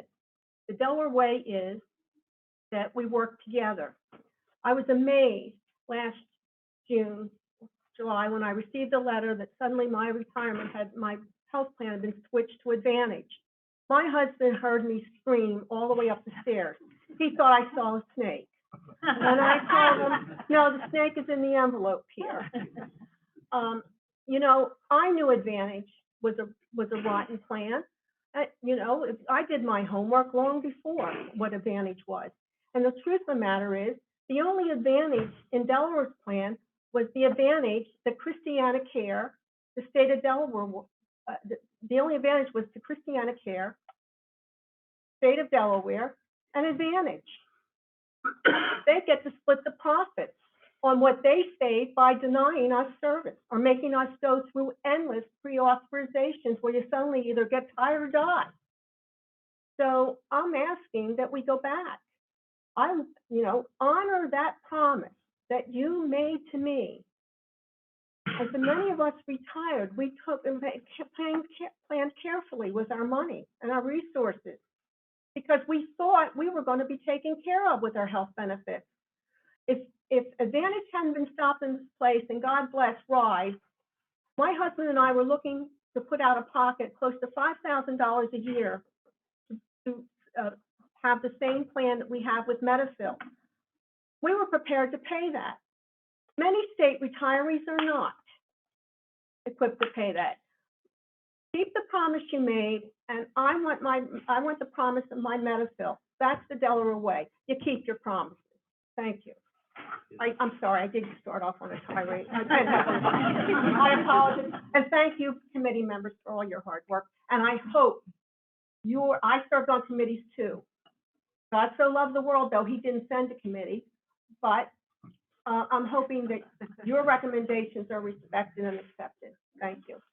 As Beverly comes forward, for the committee members and those online, we have approximately 6 other comments. So for those who may have to leave, you know, that's around 18 minutes or so, or maybe less, depending on comments. Beverly. First of all, thank you all very much for the decisions that you've made, the recommendations that you've made. They are making a big difference. We really appreciate it. I'm also thankful for those who came before us that set up what we have now. And I'm sorry, I disagree. I think we need to be responsible for those who will come after us and not just think about those of us that are retired now or those who are just immediately going to retire or soon going to retire. We need to be thinking about those that come after us. And because of some of the things that we've heard today, those of us, my husband worked for the state of Delaware in a number of different capacities, and he did that because not because of the salary, because he could have made more elsewhere, but because of the benefits. And we need to keep that promise, and we need to recognize that we are going to lose talent coming into the state if we don't keep our benefits because we're not keeping our salary. But the other thing I wanted to comment about is you already know our opposition to Medicare Advantage. I hope you know of all the studies that have gone on, including federal studies that have shown the Medicare Advantages that deny timely access or access altogether to needed doctors and treatments, which have led to disability and death. Studies have shown this. I personally am now facing a couple of health challenges which have required out-of-state expertise. So I'm especially grateful that possibility, which Medicare Advantage would have denied. So thank you very much. And let's also keep in mind those that are coming after us. And you gave us a minute. Thank you, Beverly. Joan Delvatore, and then it'll be Mark Sharnoff. Thank you. My name is Joan Delfatore. I'm a retired professor from the University of Delaware. Thank you very much to Representative Wambach. I am honored to be his constituent, and I'm delighted that the vote against having Medicare Advantage in the plan passed. But the game is not over until a contract is signed. And I think I can speak for the retirees here. We're in it for the long haul. This is not over till a contract is signed. And I hope that those of you on the subcommittee who represent organizations that have a lot of clout, who hold official positions, I hope you will stay with us to make sure that this recommendation gets followed and Medicare Advantage is not any part of that RFP. The reason is this, and I want to elaborate a little bit on what my friend Mary Graham said in response to Senator Townsend. The problem with Medicare Advantage is baked into the incentive. When I was president of the union at the University of Delaware, when the administration wanted the faculty to do things that we weren't doing, we would point out, you've got all the incentives somewhere else. And the way we used to frame it was, if you want the mice to go in a different direction, you need to move the cheese. The problem with Medicare Advantage is the cheese. The cheese is in not giving all of the services that original Medicare would have, because whatever they don't spend on us, they get to keep. If you don't change that, you're not going to have a different plan. So as it is set up now, suppose that you need, you go to a specialist, you carefully pick out board certified in whatever it is you have, and that specialist thinks you need a CAT scan. The way Medicare Advantage stands right now, either through pre-approval or if they do away with pre-approvals, through reviewing the care after you've had it, they can refuse to pay for that CAT scan that Medicare would have paid for because some miscellaneous doctor who works for the insurance company who never saw you and is not an expert in what is wrong with you says it wasn't medically necessary. So now they don't have to pay for it. That's the incentive. And if you don't move the cheese, you're never going to have a decent program. I think what would have to happen is a different kind of privatized program. There's been Medicare's Plan C. There's been a well-publicized proposal for a Plan F. It's a privatized plan, but it's different from Medicare Advantage. As long as Medicare Advantage can intercede, whether you know the SEBC was talking about a Medicare Advantage plan with no pre-approvals. Even if they got that through, it doesn't matter, because the way that they solve that is then by doing a claim review after you've already had the care. So you go and have the test, and you didn't need pre-approval, whoopee. And then they say, oh, it wasn't medically necessary, and you're responsible for the entire amount, tens of thousands of dollars. If this is supposed to be a plan for low-income people, I don't think so. Mark Sharnoff, and then it will be Dennis Young. Okay. I have nothing important to add. Okay, and while he's going to the next one, Senator Townsend likes to comment. We break our rules. So I have no problem with people having pointed out, to be very clear, that's exactly what I'm talking about, is whether it's possible under Medicare C, Medicare F, whatever it is. What we're not talking about is the fact that, and as Dr. Anderson eloquently talks about, we have to re-envision how we deliver senior care. Yeah. And if it's under C, great, F, great, wherever it is, we have to do it. And we're not doing that right now, separate issue, obviously, but we've got to do that. We've got to do that. It can't end today, even if we come up with a plan that people feel good about in the moment. We've got to re-envision. That's what I agree with you. Who is next? Okay, Dennis Young, and then it'll be Dale Swain. Yep, and if y'all want to work your way, well, Dale's right there too. He's ready to roll. And after Dennis Swain? Carlotta Klein, and then we'll move to online. We have somebody online who'd like to comment. Professor's right. The insurance companies will always work to their advantage to make their profits. I'm a spouse of state retiree, Teresa, who was the social worker at the state hospital. I'm retired after 40 years in the medical, as a physician. And I have firsthand knowledge of what prior authorization is like. Used the system. I've petitioned for prior authorization with my patients, and I was in active practice. Sometimes it worked, and there were times that it just did not work, and I was given denials, and I had to tell the patient look for some other alternative, which wasn't in the plan to begin with, because I was looking for the best medical treatment of my patients. Every time, and the insurance companies will tell you that you have the right to petition the insurance company if you would receive a denial. When I had to do that, when I did that, I never won. Always kicked up to somebody else, and I got a form letter that it was stated by their practice. I was one of those in practice of medicine, but they were doing it for me. You already know about the deficiency of Medicare Advantage, especially their use of prior authorizations, delay or deny care. And somewhere, I think I've seen the figure of about 9% of the time, the insurance company will deny care or delay it, which means in this room of about 50 or 60 people, it's probably about 5 or 6 people, let's say this side of the table, where you're going to be having your treatment denied. Beyond that, even if some, I don't know how the insurance companies will run their model, if they don't make use of prior authorizations, that's how they save money, that's how they make money. But if somehow they were to get rid of that, you're right, they can go back and with utilization review say that it was never really medically necessary. Even if they don't do that, they sign you up, they sign the physicians up, and the hospitals and the pharmacists to be in their program.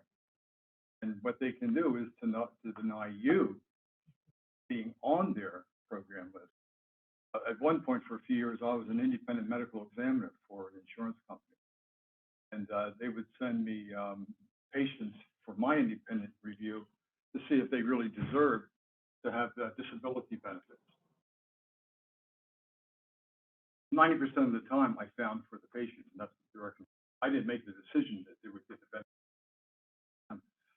They didn't use me anymore. So, I mean, that's another way that they will shrink down what their liabilities are and leave all of you in the dark.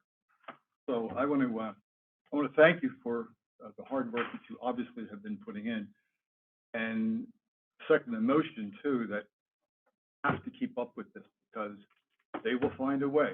There'll be midnight oil will be burning, finding a way to save the money and push this Medicare Advantage through. Dale Swain and then Carlotta Klein. Good afternoon. I would like to go back to what you had said earlier was the trust. That is very, very important. And we were failed last year miserably. This committee has done a phenomenal job listening to the concerns of the people where they were concerned with Medicare Advantage. I am so happy with the votes that were taken today. I am very disappointed some of the no's from the various motions today that were all pretty much online as opposed to being here and listening to the people. I don't have a lot of trust in the SEBC, what they have going forward, between the votes they take related to this meeting, as well as the discussions that they have at their own meetings. I again would like to reiterate that the work you've done, you need to push and push and push from every angle you can so that we can put the stake in Medicare Advantage. The only group that profits from Medicare Advantage is obviously the insurance companies and the state. It's a great deal for the state. It takes everything out of their hair and they just get money back for it. It shows all of the costs onto the retirees. We know this. We can't say it enough, but the message does not seem to be getting through to those that are making the decisions on the SEBC. So please keep up the diligence. Again, appreciate the efforts you guys are making. You are listening to the public, and I kind of always thought that's what our representatives are supposed to be doing, is listening to the public. You may not always agree with us, but at least listen. Thank you. Carlotta Klein, and then we'll move to online. Thank you. Well, number one, I'm disgusted to be in Delaware. I'm disgusted of my state, and I'm disgusted because I have to be here. This should never have happened. So we'll start there. You'll get praise when you pass everything and do the right thing, all right? Okay. So Delaware is not competitive with teacher pay. Surrounding states, we know that. Far from it. It's not very high on the national list of good schools. New Jersey's number one, I do believe. So let's start with where we are, okay? I went to school board meeting on the second Tuesday of this month and listened to what went on, and I talked at the end. Appoquinimink School District had 80 vacancies at that time. They are using students as teachers. Now, you need to understand this. And the school board member said it was a lot of it was salary. They just can't get people in at the salaries they pay. Appoquinimink apparently pays a little lower, but 80 vacancies and school starts in a month. So where do you go from there? Not sure. I graduated from college in 1966, which makes me 79. I knew the state of Delaware insurance was excellent, and I weighed the lower present day of salary at that time with my insurance benefits in 1966. My father was a teacher. He died earlier than my mother. She died at 88, and when she was 88, she got his pension from the time he died till she died, which was about 40 years. $200 a month for Medicare, for her state pension, plus Delaware and the state of Delaware insurance carried her. So we're not just talking about us, it's talking about our lower pension in the following years, in 20 years, and how much it's going to be so low compared to what the real salary of people, and we're going to be in the pickle. As I understand, we are in this pickle because of poor planning of the state of Delaware, knowing that we were in trouble for years and not addressing it. That's not our fault. That's the legislator's fault. Governor Carney sent me a letter at the beginning of the year saying that we had a $1 billion surplus last year. I wish I'd kept it. I threw it out. I believe he said in the town meeting in Dover, at which I attended, that a few months ago, that we would have $1 billion. We've had $1 billion surplus for the last 2 years. That's $3 billion. So if he's telling the truth and the numbers are right, why are we here? I don't know. We are even having a discussion about the state of Delaware needs to step up. They need to stop implementing new programs, fix any old ones, but for heaven's sakes, this is a promise. Where is your moral judgment? For my talking, right is right and wrong is wrong. This is wrong. We all know it. Thank you.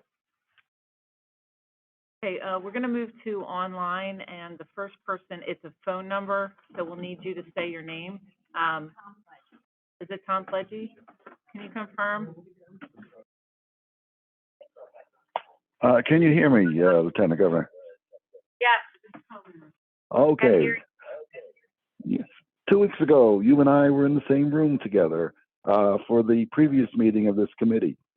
Today, I address you today from room 747 of Nelson Hall at Johns Hopkins Hospital, where my wife Ginger, a Delaware teacher of 30 years of experience, is being treated for a GI bleed. This, by the way, is a hospital that does not accept Medicare Advantage patients. So we are able to be here today because the disastrous activities of the SEBC with the change from Medicaid to Medicare Advantage failed. I say failed. We would not be here today in room 747.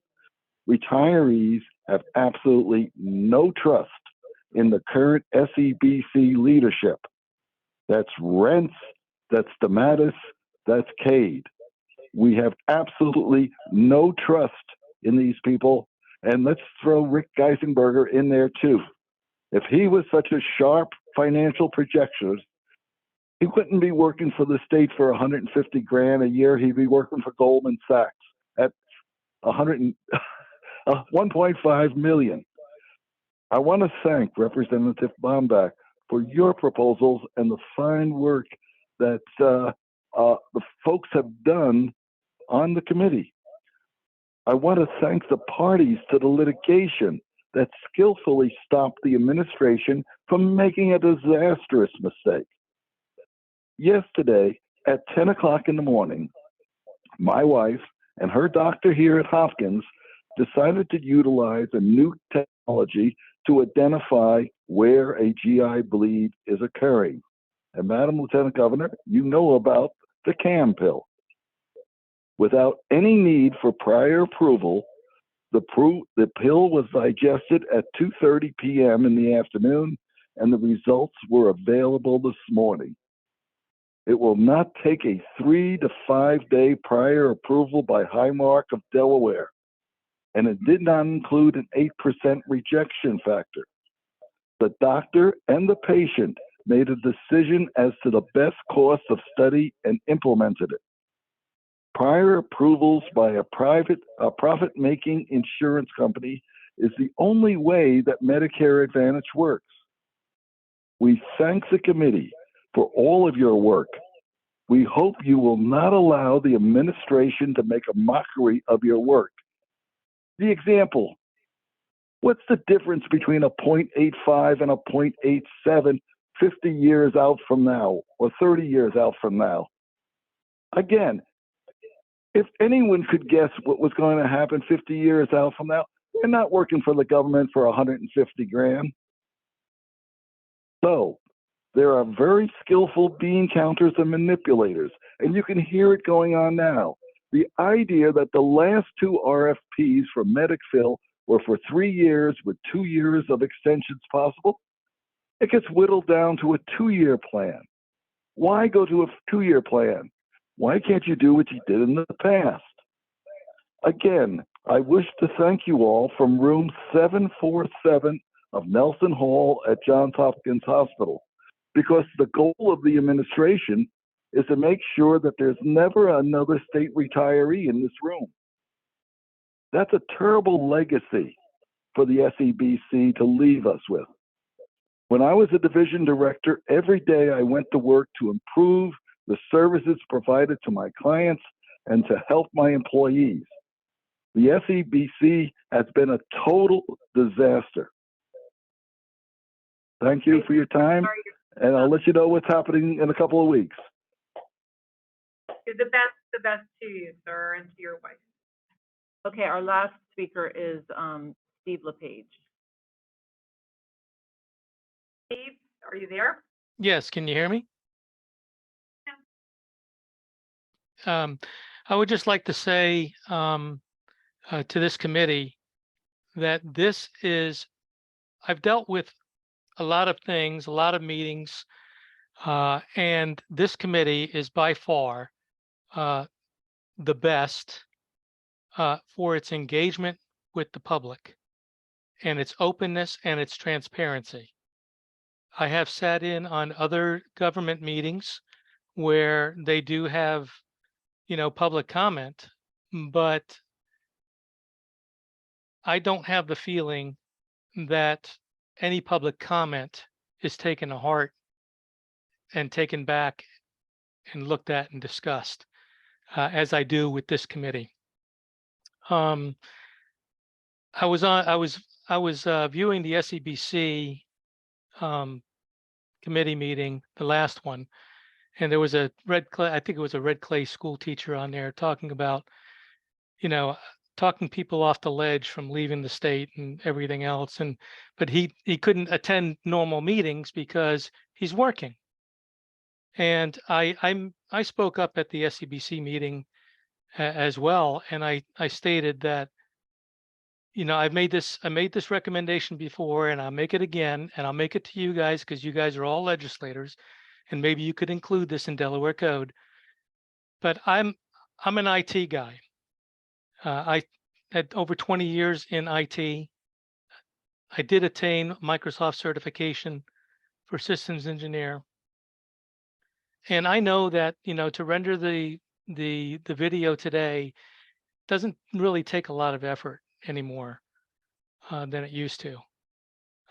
But they should make these meetings available on YouTube, which is a free platform, or other platforms that they may want to, because these videos provide the slides that you show with context, and gives people time to, at home, at their leisure, who want to engage, like we have engaged with you all, the opportunity to do so and learn as we go along. I think this committee has done a fantastic job, and I hope you'll take this back as a model to say to other agencies that this is how we should be conducting our meetings. We want public involvement. We want public engagement. But I've got to commend you all for the great job that you have done. And Lieutenant Governor, I really thank you for being the head of this committee and allowing this public debate to go on. Thank you. Thank you very much on behalf of all of us.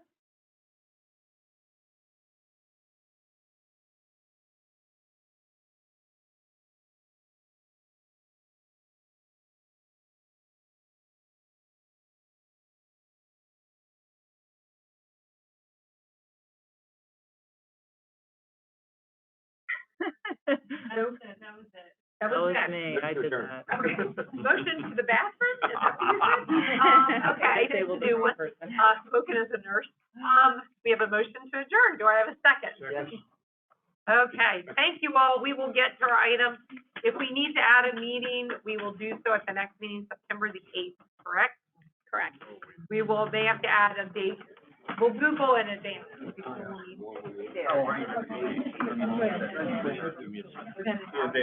Yes.